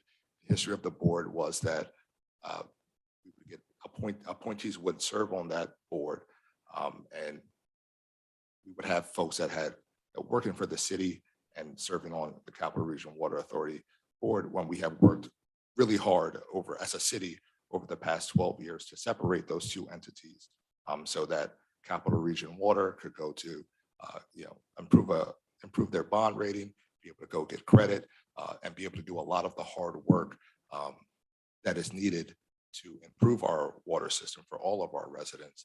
I know, the markets have been looking at the city with a very watchful eye because of all the connections that we have had over the decades. So for me, while there may not be a conflict on paper, a perception of, again, it's just a concern. I'm not saying that there is, but having someone who's a city employee, not a elected member, serving on a board that has such direct involvement with the city just gives me a little bit of pause, and it's particularly with this board because of how hard we have worked to separate those two entities. Again, just wanted to make that comment. I may have additional questions, Council President, but I'll yield to my colleagues at this time. Thank you. Thank you. Vice President Green, any questions? I feel like the main questions that I have been asked already and answered. So I'm going to hold off on my questions for now. Thank you. You're welcome. Councilman Madsen, any questions? No questions for me, thanks. Thank you for your willingness to serve at this capacity. Okay, thank you. Councilwoman Rawls, any questions? Thank you, President Bowers. Not too many. I think with the Capital Region Water Company, I've learned a lot over the past couple of months. I went on a ride along that allowed me to view our sewer system up close, and it wasn't pretty. I know for sure one day I'm going to trip and fall onto one of those sidewalks that they have up. I don't understand them completely. But in the bills, the water bills, sometimes the meters don't work. I had a $600 bill in the mail because my meter was not working, and that was my fault, even though I don't know how to install a meter. I don't know how to read the meter, but I had to pay for the broken meter, and then they put a new one on. So you could say I have quite of experience with them. They do have hard workers there, I will say that. And I will say Charlotte, the CEO, does respond when I ask questions. However, when I'm thinking about the board for the water company, I really do want members who are serving, who are thinking about us in the community, who are wanting to form a bond with the water company in the community, because there's so much we don't know about our water, that we don't know about our bill, and that we don't understand about this stormwater runoff that we keep hearing about.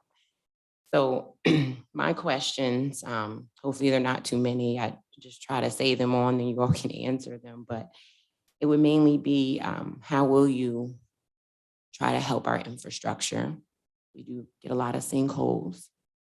How can we improve things for the future? How can the workers who work there have compatible wages? Because they don't with other municipalities. I've done some research, and we actually get paid less, although we do more work. And what kind of programs can you implement? that can create a bond between the community and between the water company. So it's mainly programs to implement, to create a bond, the infrastructure, where we have clay and brick pipes underneath us that are 200 years old or more. And how can we have more compatible wages for our workers? And I guess I can start with you, Ms. Balaban. I don't want to say it wrong. Okay. I've been down to the sewer plant years ago, but I did actually have the opportunity to crawl down into the reservoir park and see those reservoirs. And I actually booked a tour of the Dehart Dam for my hiking club. We were out there about 6 years ago. So I think it's important people understand the infrastructure. I think the best thing that happened to Act 47, that in fact, they made the Authority Act become a totally separate entity. So all these fees and charges we pay, we know are going to go into infrastructure improvement. And I, as a consumer, I have seen the improvement. And I didn't run away from what we have to continue paying to pay off the incinerator. Some people may have. I don't know that infrastructure per se, unrelated to the distribution of and collection of the water and sewer, it would be beyond the purview of the authority. But one of the things I know that comes up every year is that transition between who's going to clean the street and who picks up the leaves. And every year on my own, I don't go up and get the free bags. I fill at least 5 bags, and I don't even have a tree on my property.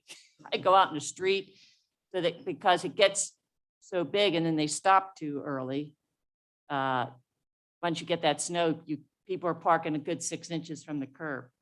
I don't know how we cure that. I have the same conversation every year, and I thought I might as well just go over there and bang my head against that wall sometimes. But I don't know if that's responsive to you, but I think you're right. People want to know, and I think it's easy to think that when you're on the board or in a group that you're well, all they have to do is read the website. All they have to do is this.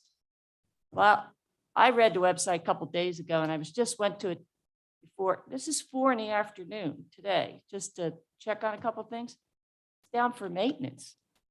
And I went out, tried to get on it 3 different ways. I thought, oh, maybe you can't do it Google, where I had a bookmark. So let's, but anyway, one of the things I think is good, and you're right, it's all about communications. And one thing I saw in the past, they had a ombudsman that was really good in addressing questions. Though I will say this, every time I've called on an issue I've had, they've been very responsive. But another thing and maybe they've done it, and for some reason my name fell off the list, but I used to volunteer to either be Capono, I think it was Capono or the 4th of July, and they would have that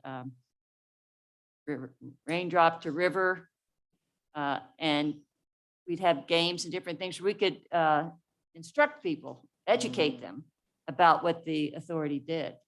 And it was fun. And you got to meet other people. It wasn't actually only a couple employees. It was a lot of people from the community that volunteered. So I don't know if that's just something that, like I said, for some reason I didn't continue being on the list, or they don't do it anymore. But things like that, to have some outreach. I hope that was responsive to your question. No, it was. Thank you. Mr. Link. Well, to echo what Karen just said, why I do think that coordination and communication are key. And as I said when I was talking with Councilman Majors,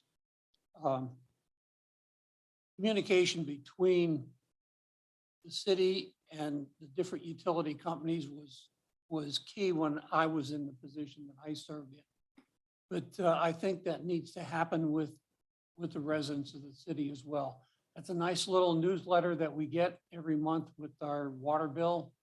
But I think it could go further too. And I think that there are a number of other things that CRW could do to help educate the people and help them understand what's going on. So I think there are a number of things that a board member might be able to do to influence staff to do those sorts of things. Thank you. Ms. Robinson. One of my very strong points is communication. And I listen, I'm a good listener, and I believe in helping people as much as I can. Matter of fact, one of my weak points is that I think I can help everybody, and I cannot. But I think that we should develop a relationship with Capital Regional Water, and we should talk about issues that are difficult to talk about and try to do what we can to make things better. Nothing's not going to be perfect, but there's always room for better. And I believe that's where my HR skills will come into play as well. Union. And I believe in people having, equal rights. I believe in being fair and equitable. And so where that's concerned, you might see me on the front page of the paper. No, I'm just kidding. But I do believe in trying to bring have partnerships and work together. We can't always agree, but we can always make something happen to make at least the majority of the people feel better. And I would work, hard towards that. Thank you. Thank you to all three of you, and thank you for being here tonight. I don't have any more questions. Thank you. Yes, I wanted to make sure there were no other questions and then, okay. Councilman Majors, did you have any other questions? Yeah, just one question, I guess, for each of you. I know you said the big thing we talked about was communication and trying to continue to improve the relationship between Capital Regional Water and the residents. Sorry, I'm getting a lot of feedback. I'll try to project it, but not too close. So I guess what would each of you bring to the board to improve that communication? And we're talking a lot about generalities. I know Capital Regional Water has made some broad steps to try to improve their relationship with the community and do more outreach. So as a member of the board, if you were elected to serve, what would be your specific, what would be one thing that you would do to improve that outreach? Anyone can. Well, I would definitely meet with the Capital Regional Water. See what their concerns are, what concerns they have with their employees that they wish to reveal to us, and to find out if we could talk to any of their employees to see what's going on. But I would also rely on my colleagues in terms of what we hear from the community and bring that back to Capital Regional Water, because that can also speak on behalf of the employees. But I would definitely do my best to make sure that there's a good working relationship between the two. As you said earlier, you work very hard to, build up a relationship, get things organized. And if it's all right with you, if we got stuck, I wouldn't even mind consulting with you to see if there's another avenue that we could take. But like I said, whatever it takes, whoever we need to talk to or meet with, I'd be more than willing to do it. And I'm sure that Mr. Link and Ms. Balaban feel the same way. I'm personally a big follower of Nextdoor to look for some of the things like, okay, street closings or, Capona's coming. And I would like to see that used more. I think that's a better avenue than Facebook, at least for my lifestyle. And maybe we need to talk to some of the younger people to see what, it's social media is the big thing. So to find out what they'll listen to or read. And again, people are busy. So you got to start presenting things in like a bullet point. And then I started, for example, a weekly newsletter in my hiking club. And the example is there'd be like 3 lines about a particular topic, but there'd be a hypertext if you wanted to read the whole article and you could click it. Just like if there was a report, you could do it. But at least I don't have to read 3 pages to find out, oh, here's the report. I have to go here anyway, So we're all busy people. We want to know. And I think one of the other things would be, as we do get, I said, they've been very good at addressing issues when I bring it to my, other than the street cleaning and leaf pickup. But I wonder if they actually look at those problems and categorize them, that if these problems are coming up often enough, maybe they're being solved, but if they happen a lot, then there must be something operationally or administratively that needs to be addressed. And if you don't do that, and in the insurance regulatory world, you have unfair insurance practices, and you have to file a report annually outlining these different provisions. How many complaints did you get in each of these?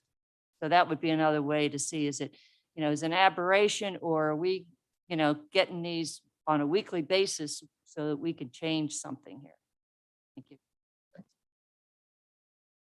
Yes, I believe that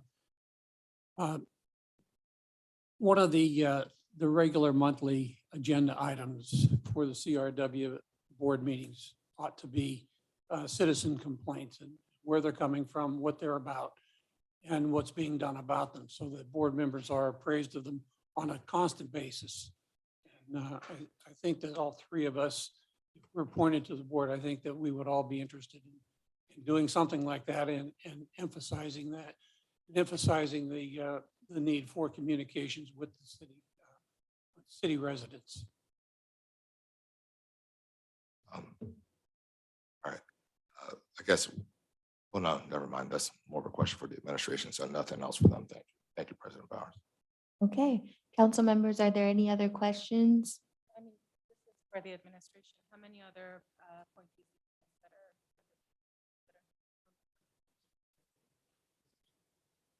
But altogether, in terms of all of the people who are available.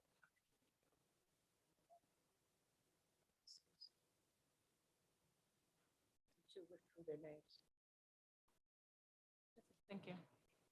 You're welcome. Mayor Williams, you wanted to make an additional comment? Councilman Majors, I know I heard you say about her being a city employee and being on the CRW board, taking consideration that she doesn't have anything personally to gain by being on the CRW board, okay? And there's individuals who are presently on the board who has gained by being on that particular board. And I'm not going to go into any names because I don't think this is the proper time. And as well as you know, I've been here 16 years, so I know what's going on with politics, and I'm certainly not one for doing anything political. But we've had several employees of this city of Harrisburg who has been on many, many boards, and they've done a wonderful job. And I can honestly say that she's very sincere about being on the board. And I would ask that you reconsider that and not look at it as her being in conflict of interest with her being on the board, okay? Thank you for that, Mayor And Williams.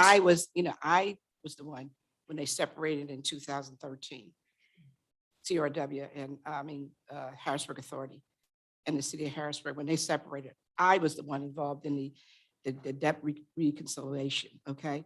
You were doing with CRW, with the board and their debt.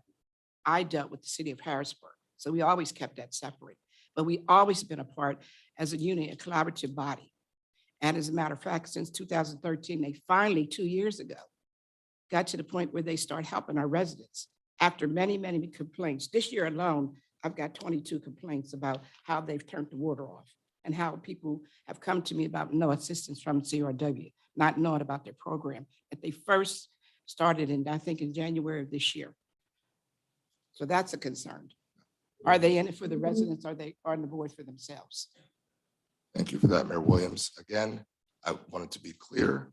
My question was just a question. I did not attempt to impugn the motives of anybody seeking to attempt to serve on this board. Okay. We think we all take this city in very high esteem. We've all been working really diligently over the past couple of decades to address the issues with the city's debt and the Capital Region water debt. We worked together to make sure that those two entities were separate so that the water authority can go to the bond market, get a rating actually so that we can actually borrow money and do the improvements.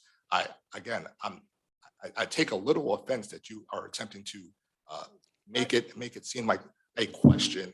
It was simply a question. I did not impugn the motives of Ms. Robinson. I personally like Ms. Robinson. This is what I'm talking about right now, is about the city of Harrisburg, the relationship between Capital Region Water and the city, and how things have historically been. So Well, to me, you sound offensive to me when you made that stipulation. And I'm I also didn't make a offended. stipulation. I'm also offended by the fact that I've heard several comments that everything I'm doing because of the Reed era and the people that I'm putting on boards, which everyone has asked me, please fill these boards. And I'm trying to ask people. I had 10 people who were going to be on these boards and they all took their names back. So I'm trying to diligently put people on the board and they keep associating me with Reed. I'm not associated with Reed. I'm not associated with Linda Thompson, and nor am I associated with Pabafus. I'm doing what I feel is best in the best interest of these residents. People who will speak out on behalf of these residents, people who will not continuously raise the rates on their water because they cannot afford it. So I need people who's going to help those individuals, and that's the 50,000 residents that we serve. we all serve the same residents. Well, And I'm again, saying, I said we. I agree. And again, I'm not trying to get into a I'm not. conflict, Mayor. No, no. But again, if you're speaking to someone specifically on the board that wanted to conflate a previous administration with your motives, speak to that person directly. Because Mr. Excuse me, everyone. Mayor Williams, are you finished with Yes, your I'm commentary? I'm not slandering anybody, okay? I'm saying you personally what I know. Excuse me. Did I mention anybody's name? Oh, well, I'm not going to feed in. I'm not going to. Excuse me. Sorry. Excuse Mr. me. President. I'm not going to feed into that, so. Thank you. Thank you, Thank Mayor you. Williams. Thank you. Council members, are there any other additional comments or questions related to these potential appointees? I mean, I would like some sense of where we are. I mean, because the reason Capital Region Water was created was because of all of the improprieties that happened during the Reed administration. So we had to separate the water authority from the city. And that was one of the conditions for us to improve our credit rating so that we could go back. So, you know, at this point, no offense to you, but both Ms. Balaban and Mr. Fink, you were all kind of in that era when things happened that were wrong. So for us, so for me, this, and I know you were zoning and you said you weren't affiliated with the water, but a lot of the things that people are complaining about now are the consequences of those poor decisions back then. So the separation between the city and the water authority, or back then it was the Harrisburg Authority or whatever, seems to be an essential purpose of the strong plan, besides or in addition to the incinerator. So I think those questions are very valid. You know, Ms. Robinson is an employee of the city, right? So there is a potential that there will be times when CRW and the city will disagree on what's the best approach, right? So, you know, how will people decide? So I don't think those are not good questions to ask, because we don't want to go back to where we were, because where we were is what have landed us where we are now, where we have to make up for expenditures on infrastructure that were never made when they were supposed to have been made. And with us having to basically double bill now because we need to recoup the money that we never used to now fix up. And with infrastructure, everything is exponential, right? So what we didn't repair in 1996 is now much more expensive to repair in 2022. So I think those considerations are quite valid. And, you know, I don't think anyone here is impugning any of the three of you, your intent and your interest in benefiting the city. But, you know, as I guess at this point, I'm the oldest one on the board, but having had our hands tied for a very long time as a city and not be able to do anything because we had to do so much financial repair, I don't think we want to go back to that situation. So I think if anyone has a little, you know, if people have hesitations, like the approach should be to like address those hesitations and concerns. Thank you.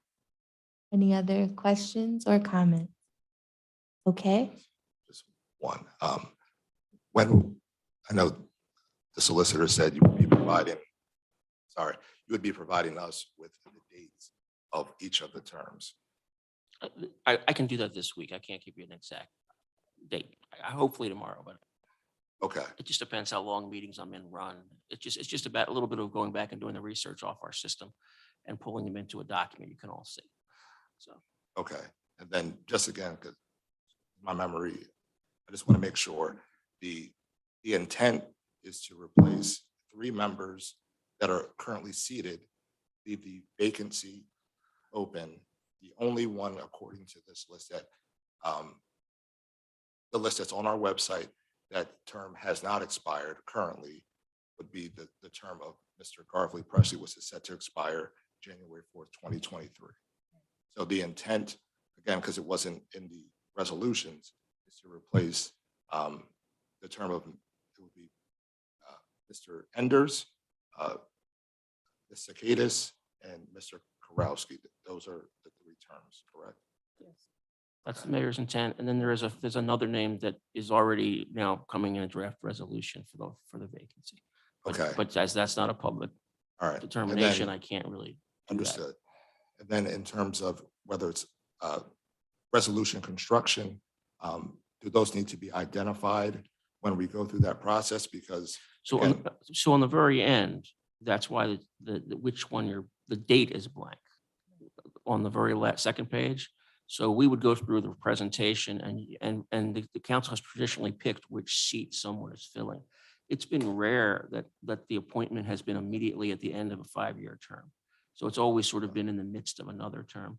I understood, having been a person that was Yeah. filled a term and then got reappointed. Right. I understand that. What I'm, again, for So I provide the information and then it's going to be the council's determination on which of the years of expiration each of those fill.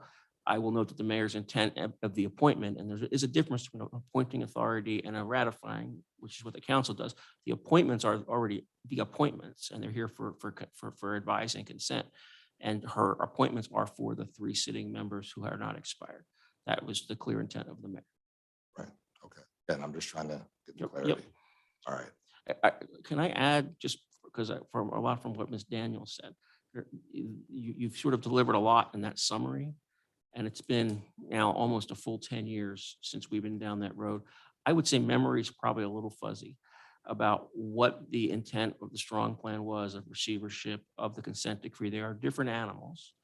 They have different purposes. And there is language that goes to each of those. And I do think the council has the right to be clear with the understanding of what each of those obligations are and where they stand today. And our office can provide those to you. But I would say the authority legally was always separate from the city. It was run as if it was not. And that is a historical problem. Right. But that's, again, those are things that we would point out as historical facts. It wasn't, again, just trying to get clarity because this has been an issue that a lot of us have been involved in one way or another. And it's just trying to make sure folks know where things stand. I said the court did not order the separation. They were already legally separated from the beginning. It's just the recovery plan sorted out what had to be fixed with each along the way. And so a lot of the agreements are intricately involved with the city and what was the Harrisburg Authority and the many creditors that we shared. Most of those creditor issues, most of them are now gone. But the idea was to bring the authority back to the intent of the Municipal Authorities Act, which is to be appointed by in this type of arrangement, the mayor and under our form of government and confirmed by the council for the terms allowed under the act. And that it was the intent was to bring it back to where it belonged. You have appointments of city employees, including myself, to authority boards. I am on the Susquehanna Regional Transportation Authority. Mr. Weber was appointed to CAT when he was still here. Mr. Chief Enterline is on the Airport Authority. So the Municipal Authority Act contemplates that as part of the arrangement. And it governs not just cities, but smaller places where it's essential because that's the employees they have are the ones who know what those authorities do. So we come from a bad place because things went so horribly wrong. Right. But the, And but the again- intent of the law is to have some connection of information because they all serve the same individuals. But I can get you a tutorial onto where the consent decree is, where the receivership is on this issue. And I think that would hopefully answer Ms. Daniels' question. Thank you. I would appreciate a follow-up on the information that was requested by council members. As such, I would like to keep resolutions 43, 44, and 45 in the administration committee, particularly since there is a fourth vacancy coming. I would like to take action on all four at the same time. So I will wait until I receive the fourth vacancy resolution. This concludes the work of the administration committee. Next on our agenda, we do have an amendment to the agenda under the Public Works Committee. If you're following along, the next resolution to be discussed is Resolution 50 of 2022. This resolution will remain in the Public Works Committee. We will not be discussing it this evening. As such, we will move forward with public comment. Before we begin the public comment portion of our meeting, I'll just share some housekeeping rules.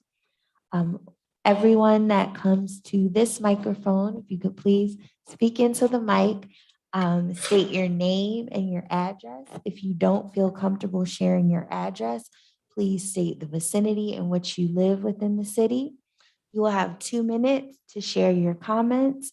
Mr. Parker, our city clerk, will serve as our timekeeper, and we will move along. So we'll begin with my far right. Is there anyone in the far right section that would like to offer public comment? Okay, seeing no one, we will move to the next right section.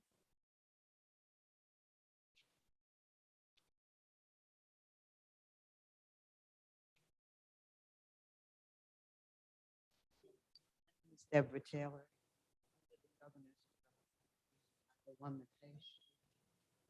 In that particular building, there's 8 apartments. One of them is vacant, the other 7 are occupied. I'm here on behalf of 5 of the tenants in that building. We have some concerns. There's a lot of rumors going around, and we're really confused about what is taking place with Governor Square.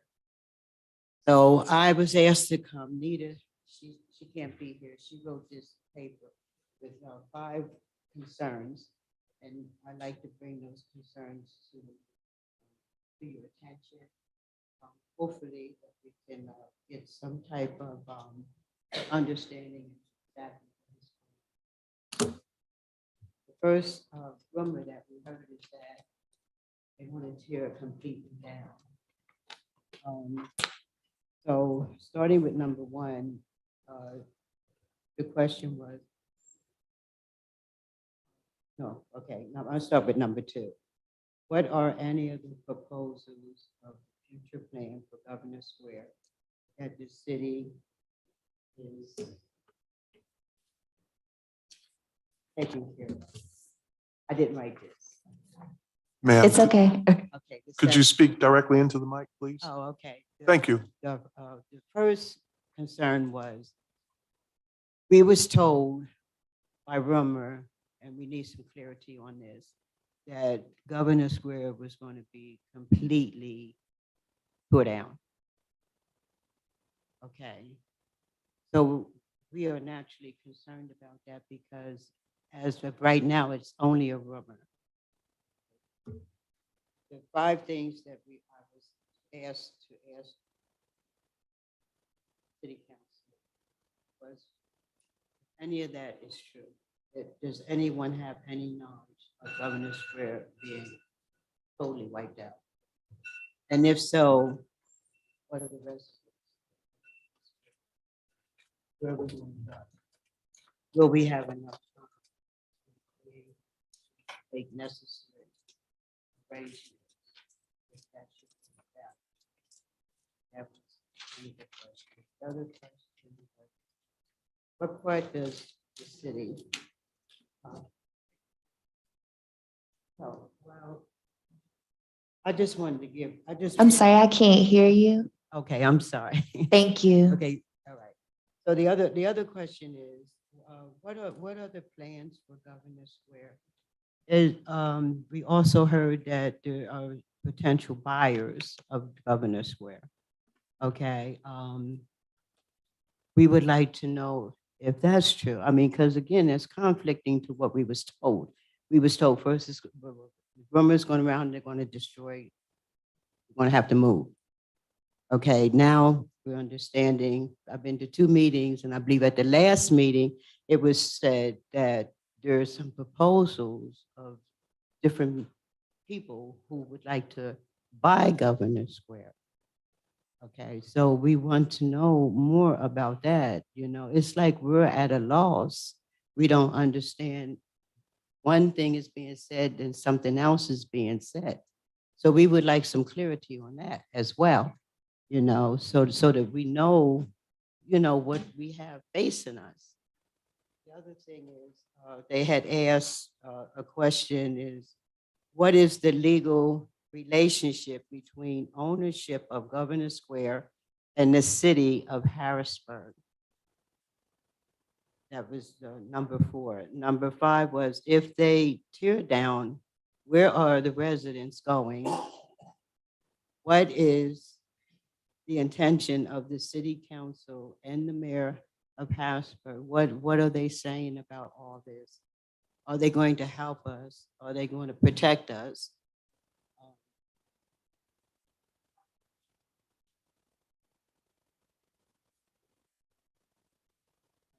One more.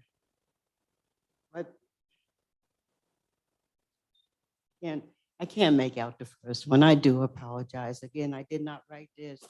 But Okay. what I basically can say, standing here as a resident of Governor Square, we need some clarity. We need to know what's going on with that property. You know, we are paying our rents faithfully every month. You know, things are not being fixed. A lot of stuff going on up here, and it seems like nobody really cares. Okay. Just recently, we had someone come that has shown an awful lot of concern about Governor Square. And we prayerfully are praying, because you know, that he would be the person, if indeed the property is being sold, we would like for him to get it. Because not only has he attended meetings, he has also talked with us, heard our concerns, heard our cry. That hasn't been heard for a very long time. So, you know, again, these are our concerns.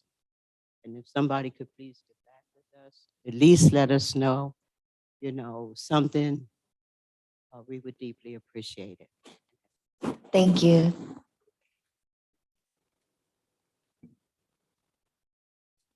Good evening. My name is Joyce Van der Horst Campbell, and I live in the Harrisburg area. We have had an emergency meeting, August the 18th, 2020, to address the issues of the tenants. Okay, it was instructed by Fair Housing. At that meeting, there was a lot of tension and hostility because these tenants have been suffering for too long of a time. And at that meeting, it was voted in to have a Governor Square Tenant Association, to create association to sit down and take the complaints, try to work with the possible new owner, Stephen Schuback, and try to satisfy the tenants that are suffering right now. And at the second meeting that we had developed a forum of 6 people, 5 tops. 1 dropped out because she's too busy. She's already doing her part. So she just didn't want to be a part of it. But we have a president that could not be here tonight. Okay, we had the list of apartments that we gave to Stephen as potential owner to look at and try to help. On the August 24th meeting, if the tenants association did not form, the lady, Mrs. Davis, would not be in her new apartment as we speak. We had invited, the city council president was there. She was very concerned. She listened to she's been to all our meetings. And we have nothing against her. But these tenants need action because they have been suffering too long, too many things under the table, over the table, every which way. I, for one, and a Camp Curtin community leader, have been to door and sat with most of these tenants. I observed what they look like. And I've worked with all parties concerned about Governor Square Tenant Association. Thank you. One moment. Is there anyone else in this right section that would like to offer public comment? I just wanted to make sure I didn't miss anyone before we move to the middle section.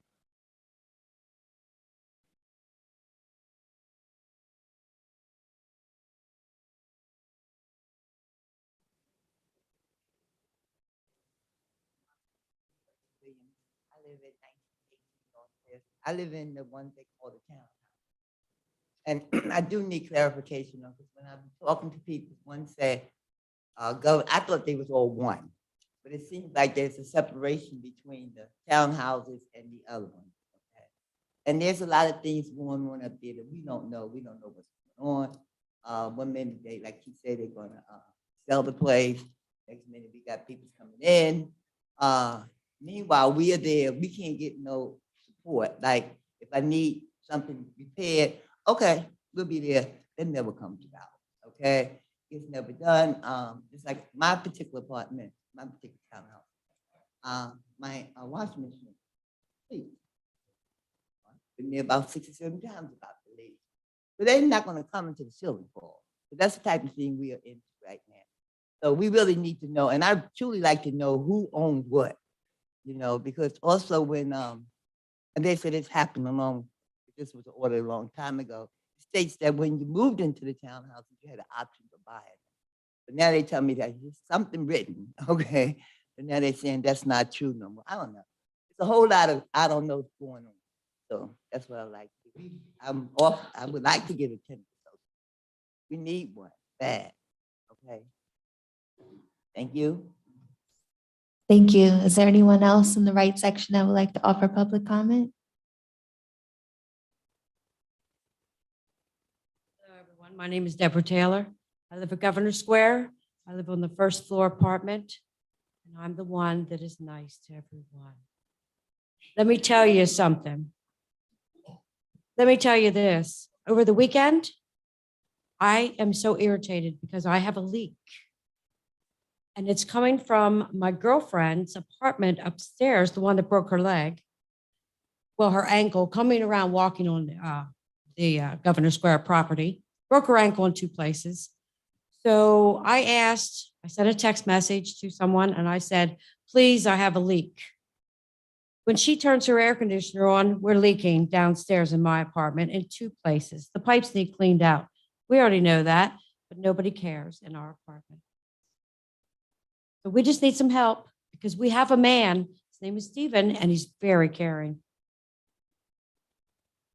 Thank you. Is there anyone else in the right section that would like to offer public comment? I would ask the residents of Governor's Square who have spoken, if you wouldn't mind waiting until after we're finished to speak to Councilman Majors. He is our Building and Housing Committee Chair, to bring him up to speed on some of the current issues, and perhaps he can assist in getting some of the questions answered. So if you wouldn't mind just waiting, thank you. So no one else in the right section would like to offer public comment? Okay, seeing and hearing no one. Anyone in the middle section? Evening. My name's Stephen Schuback. I'm going to read it because I just can't remember. I'm a construction and real estate developer with over 20 years of experience.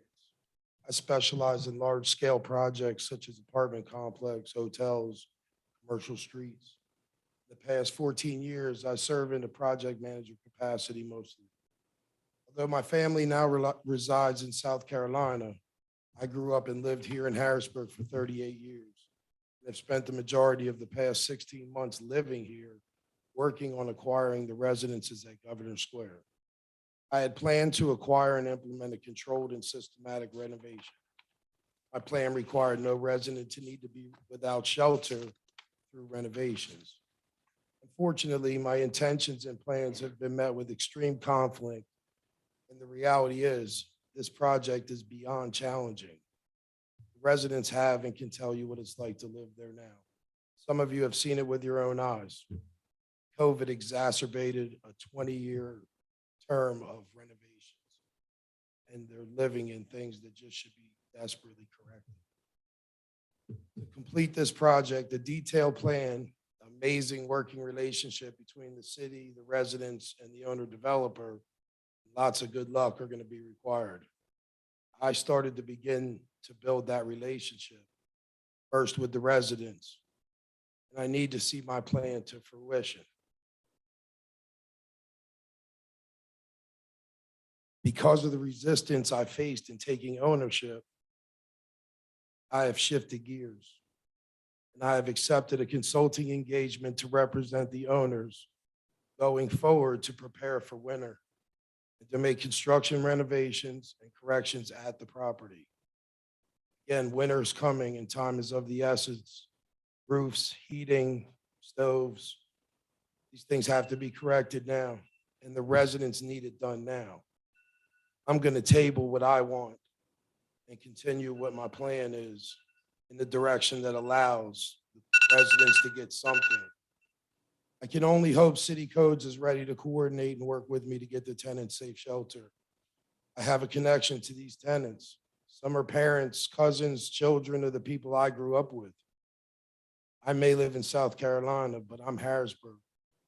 This project is personal to me, and we've shifted our plan today, and we're going to put the people ahead of our interests right now. I hope we can work together at least to get through this winter, and afterwards, maybe we can revisit a full ownership of me taking over for the owner.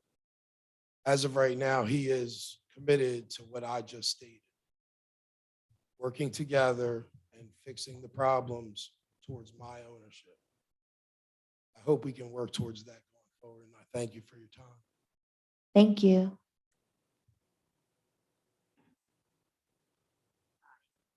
My name is Terry Ambush. But 2032 Bellevue, Harrisburg, PA. Who's on the traffic control board committee? Do y'all have somebody on here for like street lights and stuff? Because we've been trying to get a light fixed on our block at 2032 on the 2000 block of Bellevue for like 3 months. We ordered lights, we ordered the wrong lights. We didn't order, someone else, the prior administration ordered the wrong lights. And we now put another order in for brighter lights. So they're working on Bellevue Road. Oh, Yeah, they're working on Bellevue. okay, because are you seeing? They're in working on or Bellevue. Okay, I'm gonna give it to you. They're working I'm on gonna give it to Bellevue. you. And one more thing, too. I feel for you for that day.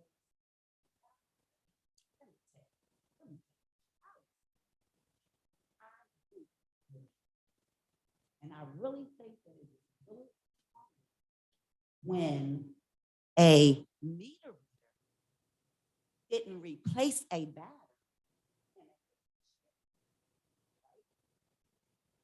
The battery did not.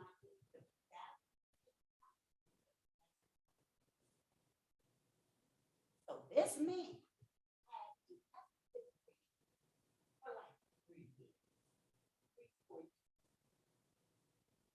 $9,000 bill.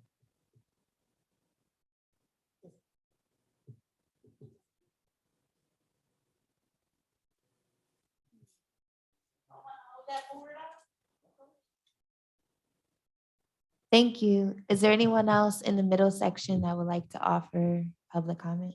Yeah, yes. Mayor Madam President. Williams? Yes, Madam President. To address some of the residents in the Governor Square or McClay Street apartments, I spoke to Brian Davis, who is responsible for HRA, and that's the Harrisburg Redevelopment Authority. The owners of the McClay Street Apartments are $8 million in debt. And until that mortgage is resolved, they are not willing to release that property to anyone. The loan was made in 2004 and 2005. It was written, no interest, no principals, payments for 15 years. We did look at Mr. Steve's agreement. We said the concept was okay, but we had questions. So at this point, there is still private owners who own your residence at the McClay Street Apartments or the Governor Square Apartments. What you're going to have to do is go to the Harrisburg Redevelopment Authority meeting and take your concerns there, because the city of Harrisburg does not have any authority whatsoever over the Governor Square Apartments. Okay? Now, if you would like me to go to the Harrisburg Redevelopment Authority meeting with you, I will do so. And I will let you know when the meetings do occur. But that's where you need to take your issues regarding the Governor Square Apartments, okay? Nobody owns it and nobody can buy it at this point until the $8 million is paid back to HUD, okay? Thank you, Mayor Williams. Is there any additional comments in the middle section?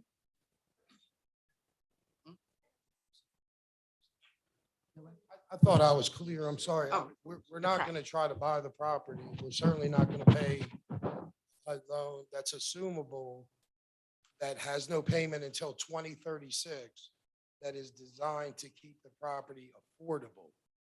The owner brought a grant. The mayor is absolutely right with her assessment of the situation. The mayor brought a grant to the Redevelopment Authority in 2003, two of them, totaling $8.9 million. Those grants were given as a loan to maximize their tax credits. Not a tax credit developer, couldn't even tell you what that means. That's just what I was told. Those loans are assumable without delay, without reason, in contract. But we're tabling that. We're not interested in purchasing right now. We're not going to do that because, like the mayor said, the process right now is so involved, and these people don't have time for involved. So I've spoken to the owner this morning. I told him the only resolution here is either city codes every day, putting 200 citations on the property. So when these people call, the managers can't answer the phone. They're preparing for court, not saying it's the wrong strategy, just how it plays out. So what I'm being brought into now, instead of trying to purchase it and get involved in the convoluted deal, I'm taking my expertise and I'm going to apply it to getting these people through winter, and hopefully we'll show the city and the mayor and the redevelopment authority that I'm properly the one for the job. I'm okay with not addressing it anymore. We've had an applicant, we put in a request to assume the mortgage. We were met with 19 things to give in a proposal. A lot of those were work product. So we gave a decent proposal that covered the request. But we weren't asking for our proposal to be approved. We were asking to assume a mortgage. All I needed to know was, could we assume it or could we not? Which I've gotten right now. I don't need to, we can cancel the 20th meeting and we know now. But again, we're beyond that now. Now we're going to work on the people. But codes needs to work with me now. If the owner's willing to make a representation of change, then we need to we need a ground zero. And that's all I'm asking for.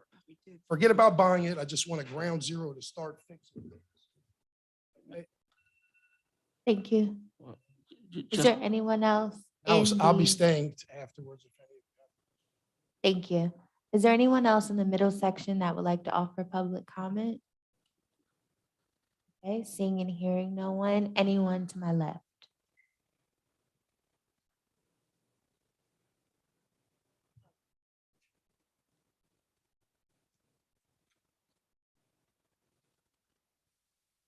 Good evening, City Council and everyone. My name is Monique Bryant. I have been living in the city of Harrisburg for 40-some years. I have lived on the development for 33 years. Basically, I'm the person that a good amount of people, not everybody, they come up to me, ask me questions, what's going on, how can I get this information? So basically, the reason today would be for us to have a solution. So if it is Brian Davis that we need to be speaking to, and perhaps Mr. Majors. So basically, the thing is, we don't want to be looked at as pawns on a board of monopoly game. We need to let everyone here know, including the mayor, that we're not pawns. You know, we have someone here that came in on a development that showed us the most care that we've had. So basically, you know, we all, and as individuals, and then collectively, we need someone to show us that someone cares about us, because like, I know there's an exact issue where there's a tenant that was a 90-some-year-old in this one building, and then there was a young lady with a child that has possible disability, just displaced, you know, and keep citing. Okay, that's what you do, but at the end of the day, we're having to affordable housing for us. Wanda, Ms. Wanda, Mayor. I mean, I'm not being smart. This is personal. What was your question? I said, what happened to affordable housing? Well, affordable housing is still, it has to go before city council with the ARPA money. It has to go before city council. And it's, you know, So like we I don't said, have any funding right now for affordable housing, but we do have developers who will be starting January to construct 67 homes up on the 6th Street corridor. now don't, what I'm saying is, we don't need no flip flop. We don't need no hip hop. We need to know who's going to help us. First Like, of all, you're going to the wrong person. I keep telling you, the city has no legal I'm down. coverage over the square. I told you, I met with. I understand. Let me finish what Okay. I'm saying on here. And I respect that. And like I said, you know, until you live in the conditions that we live in, and it's horrible. I never really speak to myself about myself. Always looking out for anybody that can come to me. I have lupus. I was diagnosed with lupus. Okay. I walk around gloved up massive because I have to protect myself. My house has mold in it, you know, and you know, it's horrible. I know how to spray and do this. I need to find someone qualified to come in and tell me what type of mold I'm dealing with. I need my roof properly fixed, you know, so we need y'all, each and every one of y'all in some type of capacity. Mayor, we need you. We don't need to be on the monopoly game board. Please look at us as the individuals we are, you know, and I'm saying this for everybody collectively. Don't take it personal. I'm not personal. Yeah, you're looking at me like that, but I'm not here to be, you know, tag teaming on no one. We want to be dealt with as you would want to deal with your loved ones or anyone like that. Just help us. This is the worst situation in history. I've been there for 33 years. I've seen the good, bad, ugly, the reprise, and this is the most deplorable. You have people that's handicapped, you know, you have elderly. You know, most people can't speak up for themselves. So they look for, you know, people, you know, it's a lot of us are here that we talk to each other. We need y'all. And is there when we go to the redevelopment, Brian, is there some type of circumstance that could be set up that we can have like a particular meeting only for tenants, please? Facts, like only for tenants. So can we do that? Brian Majors, is that something that we can visit?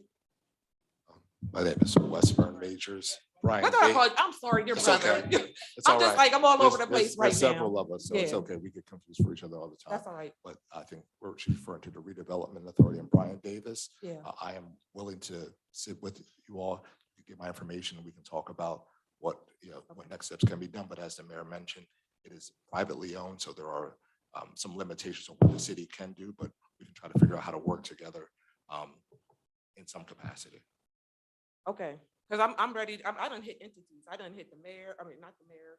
I hit like state, county, and everybody said, come here. So if that's who we dealing with, that's fine. Like, I know how to get on, you know, and do my research. Thank you.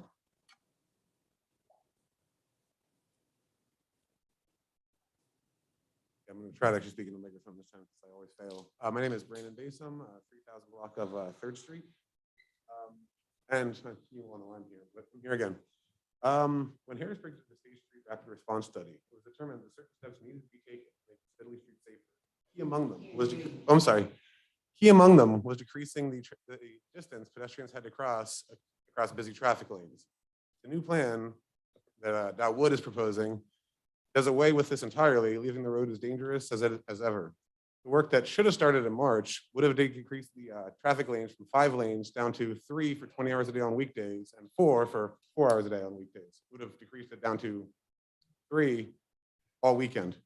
This would have slowed traffic and made it easier and shorter for pedestrians, especially the old and disabled who die the most in these incidents, to get across the street. Harrisburg's Vision Zero aimed to stop traffic-related injuries and deaths in 10 years. Now we're being asked to wait 10 years to maybe get our deadliest street a little bit safer, and I don't find that acceptable.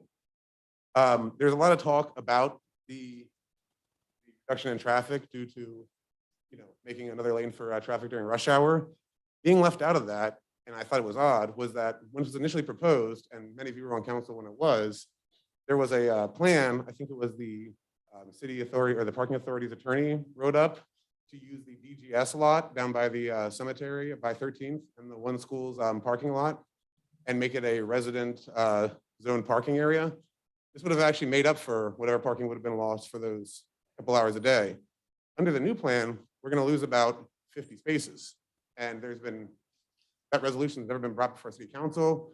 There's nothing to make up for that. Those lots can't be used by residents. So the new plan is actually offering less parking than the old plan would have because of deals that had already been made. And I believe should still be out there and be able to be brought before council. Basically what I'm asking is that that city council maybe like consider that resolution, that we get it back on the table, that we look at that, we can address the parking situation. Then we can go on and make the changes that'll actually make it safer for people.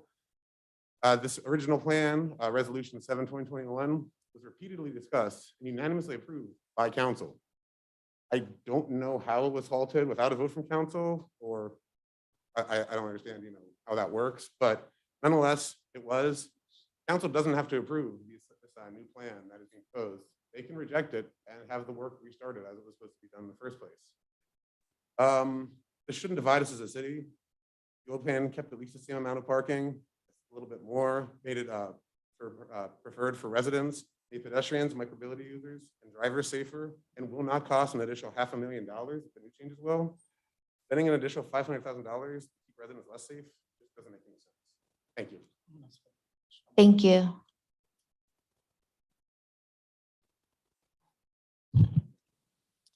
Good evening, council members. My name is Laura Harding. I am the current president of Camp Curtin Neighborhoods United. I reside at 3rd and Emerald.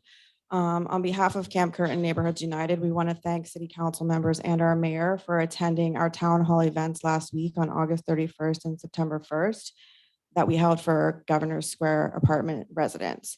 We are working closely with the Fair Housing Council in an assistive role, as this is their area of expertise. We request that the lines of communication with our elected officials remain open, and if there are any new developments, that they are shared with the residents and we can assist with disseminating that information to the residents. My next comments are as a private citizen and not on behalf of Camp Curtin Neighborhoods United. Regarding the CRW appointments, I want to remind council, as I've stated before, when the zoning board appointments were made, that statements of financial interest are required to be filed 10 days prior to nomination. And I believe that these should be included in the packet that is available to the public with the resumes. And if those could be added, I would appreciate that. This will allow for a more informed decision and to see if there are in fact any apparent conflicts of interest. These are not lifetime appointments. Harrisburg Authority predates CRW, and the longest serving current board member was serving when it was Harrisburg Authority. I think it is more prudent to hire a retired PE than one that is currently has an active for-profit business in the city. I would also like to point out that the Municipal Authorities Act does not prevent a city employee from serving on the board. I shared that same concern when I saw it on there, but it doesn't prevent it. So I think we should just stick to the facts. And if there is no apparent conflict of interest, then just let that go. My final comments are regarding the Penn Live News article that came out last night regarding the parking situation at Hall Manor. There are 400 parking spaces for 538 units. Now, as somebody who has attended a lot of planning commission and zoning board meetings for the last year, I know that the requirements for market rate residential units are 1 parking space per unit plus 1 for every 5 for guests. However, when I reviewed the zoning code that was adopted in 2014, it states that for affordable housing, it's 1 space per market rate unit and a half space per affordable housing dwelling unit. Now, how is that not a violation of the Fair Housing Act and also the Equal Protection Clause?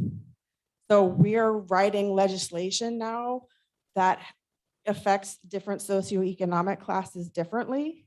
And how did it get past the Law Bureau, the Planning Commission, to be adopted by City Council without anybody noticing that this is a very clear violation of the Equal Protection Clause and the Fair Housing Act? And I think that immediate action should be taken to reassign some of that money for all that open space to immediately get a city engineer or our city engineer consultant in here to create some more parking immediately and refund everybody who was ticketed and had their cars towed going back to July 8th, 2014, when this body passed that zoning code. It's appalling to me. I don't know how anybody can sleep at night because I didn't sleep at all last night after reading that. It is appalling to me what is happening at Governor's Square. It's appalling to me what people who are doing the best they can in these very difficult times, having to pay $1,200 to get their car out of impound when this government failed them by abject proportions. Abject failures all around for everyone involved. Appalling. Thank you. Thank you. Is there anyone else to my left that would like to offer public comment?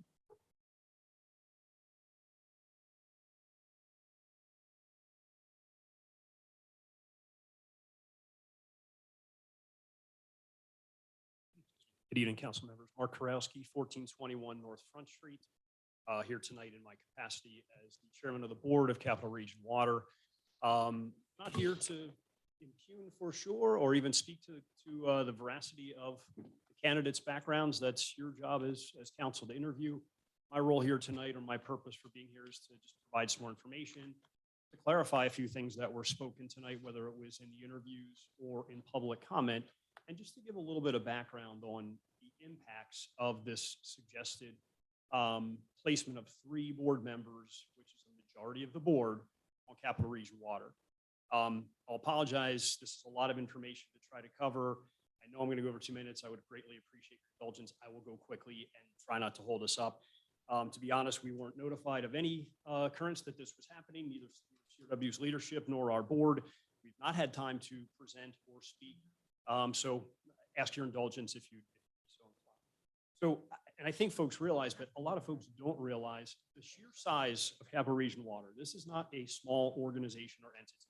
This is a $40 million a year annual operating budget between administrative expenses and debt service, combined with capital improvements that will exceed $73 million, I'm sorry, $50 million this year, $71 million next year, and $32 million the year after. This is a big, complex, large, extensive operation that warrants time, due diligence, and vetting if there's going to be any conversation about changing the board leadership.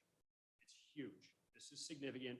Comments touched on that for many reasons as to how we got here to this currently separated CRW and city government role.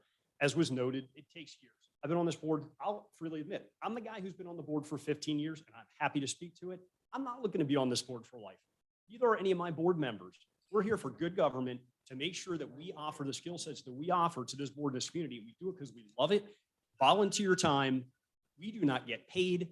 I guarantee you that I'll be having discussion with folks in the legal circles about being slandered publicly about an implication that any board member at CRW gets personal gain. Quite the opposite. My firm that could do work for CRW does not, because I have ethics, and because I'm bound by a code of ethics and conduct, not just by my role on the board, but my role as a professional engineer in the state of Pennsylvania, which I take very seriously. When people want to start tossing things out, implying and impugning board members for potential wrongdoing and personal gain, they better be specific, they better have examples, or they better be prepared for the outcome and the response. The loss of continuity, board stability, and institutional knowledge associated with replacing a majority of the board, or frankly, even just 2 members on a 5-member board, is enormous. This takes years. I do this for a living, and it is still complicated and complex every single day. I applaud our folks, the 3 candidates, for volunteering their public service, always a big fan, and that they'll jump right in and roll up the sleeves. I get it, it takes years. It's not going to be something that happens easily, and it takes a knowledge of current regulations and processes and rules and all the complex things that happen at Capital Region Water. Also, I would wager that a substantial number of Capital Region Water stakeholders will be extremely interested, if not highly disconcerted, to see what, regardless of how it's characterized, optically, it's going to be received in the world as a takeover. It is quite simply 3 board members at one time, which is not the intent of the Municipal Authorities Act. Yes, it is correct. Staggered terms. That's the point. The whole reason for it is so you don't end up in this situation. On that, the mayor and I absolutely agree. This should have been addressed with the previous administration, and it wasn't, and now here we sit. There's not a reason, absolutely not a reason, to go away from the intent of that legislation and seat an entirely new board, or at least the majority of a board. It's terrible. And the optics of that are going to be received very badly by the entities that were part of that separation, namely DOJ, Department of Justice, and EPA. We are at the tail end of negotiating a consent decree that we have worked for years with those folks on. And a big part of that is predicated on being able to clearly illustrate that CRW functions as its own entity, independent, and not influenced by the city. Not rogue, not off doing our own thing, separate. You lose that, you are going to lose traction with DOJ, EPA. You're looking at implications to the city and involvement with that consent decree that, quite frankly, wouldn't need to happen because of a very good negotiation that has happened on behalf of CRW and the city and all of our ratepayers. Problematic with those entities. Not to mention our bondholders and Penvest. We get tons of money from Penvest because we have developed a hell of a relationship with them. I think we got $60 million in low interest loan funding last year, which may have been one of the single biggest awards they've ever done. It happens, and they state it because of board stability, board consistency, and independence from the city. Take that away, goodbye Penvest funding, not to mention all of our bondholders who were all here when we had no bond rating. We had to go out in the world, Mr. Majors will very specifically remember this, and seek a bond rating because they wouldn't even give one to us. We have worked hard to earn an A+ rating, which gets our ratepayers top-notch, low interest rates, which keeps rates down. Take that away, problem. I guarantee you we will start hearing from bondholders. They're going to start, they've already started to ask us. They're looking to hold back money from us because they are afraid of what's going to happen with a change like this. Go further than that, I'm not going to speak to the legalese of the strong plan, but I can guarantee you that the intent, yes, CRW, the Harrisburg Authority, was always separate legally. You can talk about all the legal that you want. The optics are awful, and we all know it. How can we possibly have such short memories that 10, 12, 15 years ago, we got put in a situation by a previous administration, and I'm not drawing comparisons, I'm just saying that's a fact, and that's what happened. Almost put the city in bankruptcy. Are we seriously going to forget about that and think about doing it again by putting a majority on the board? Problematic. Sorry, I jotted a lot of notes while we were talking, so I'm just trying to throw them. So to the process question, what's the rush? Why are we in a hurry to do this? Why do we need 3 board members? We have 1 empty seat that has been vacant. Why don't we fill that seat? We have said repeatedly, we would welcome qualified candidates to this board. We're happy to talk about it. We're happy to even identify potential candidates if we would be asked. If he wants to ask us, what's the rush? There is zero read. This board has a quorum. They function well. We're doing fine. What's wrong that is causing the need to all of a sudden sweep 3 people out? Not a need. You're correct. The legislation and the law allows the mayor to do it, sure. But it also falls on council to vet those candidates and make your own decision. It's your call as to whether or not you think they're qualified, and this is an appropriate course of action. I would mention too that the current board is made up of a CPA with specific experience in municipal finance, currently and actively, the owner of an insurance company with risk management expertise and a law background, a 35, at least, Garby's probably longer than that, plus your wastewater treatment plant operator who has like great boots on the ground experience. And speaking for myself, I'm a civil engineer. I do this for a living. It turns out I know current stormwater regulations because I do it every single day. So contrary to the comment about the PE, I know what's happening in stormwater management because I do it for a living and it's part of my job. And I'm happy to bring that experience to bear with Capital Region Water. I can't believe I even have to say this in this setting, for no personal gain. It is offensive on every single layer that somebody thinks they're going to just impugn me or my fellow colleagues who have volunteered thousands of hours at no pay, entirely voluntary, to do committee meetings, board meetings, attend public functions, do countless things on behalf of our ratepayers. And instead of hey, thanks for your service, or at least hey, let's talk about how to maybe seamlessly kind of transition, which we would have received extremely well and said, we'd love to do it. How can we do this seamlessly? Instead, it's you guys are, you're doing an okay job. You're not like, you guys are on the take, apparently seems to be the perception. It's shocking. It shows, quite honestly, to me, a complete lack of understanding of what CRW does. And that is unbelievably disheartening. I'll bring that up again. You have an empty board seat. If there's a decision by this board going forward to think about filling that, appointing a new member, I'm all for new blood. Ironically, it's a little interesting to me that the mayor's idea of new blood are retirees and 2 folks on the tail ends of their career who happen to be around during previous problems that we had in the city, but so be it. That's her prerogative.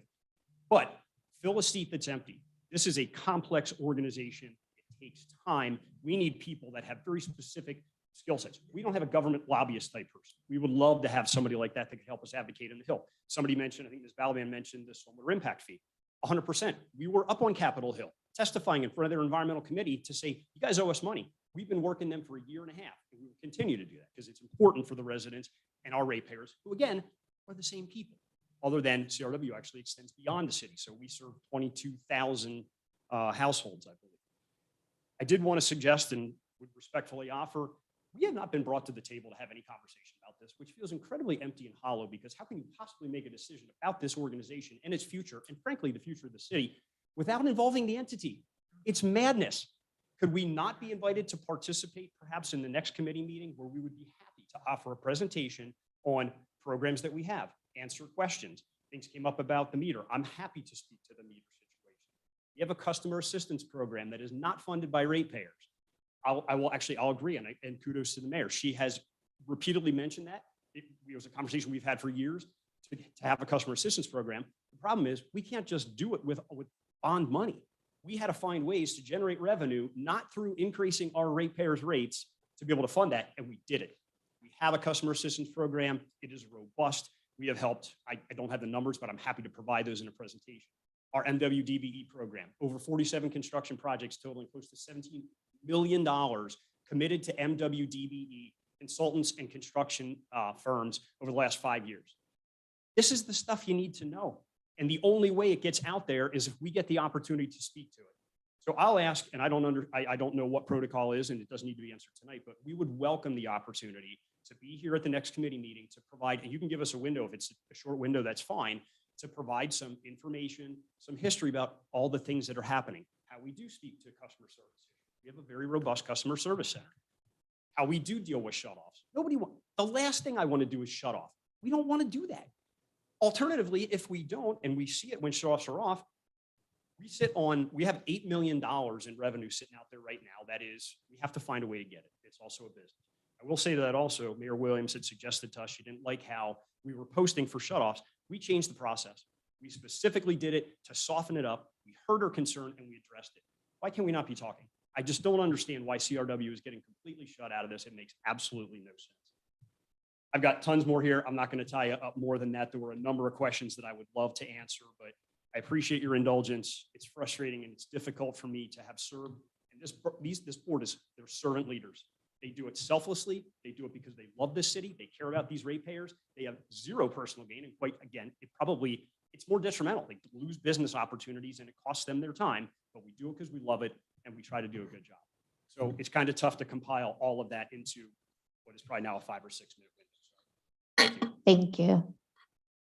Thank you for your commentary. I do have a response. So I have been in touch with Ms. Katzenmoyer and Capital Region Water. We have a communications calendar that we've implemented for our legislative sessions. So we have been in touch with a date in the future for her to participate and present before council and the public. So I just wanted to clarify that and share. Okay. The time is, oh wait, is there anyone else to my left? I'm sorry, I didn't want to miss anyone. Okay, seeing and hearing no one. The time is 8:16 p.m. Council members, I will entertain a motion to adjourn. So moved, but first I just also wanted to say, I know my wife's watching. Happy birthday. Today's her birthday. I didn't want to leave before saying that, but so moved. Thank you. Happy birthday. Is there a second? Second. Thank you. We stand adjourned.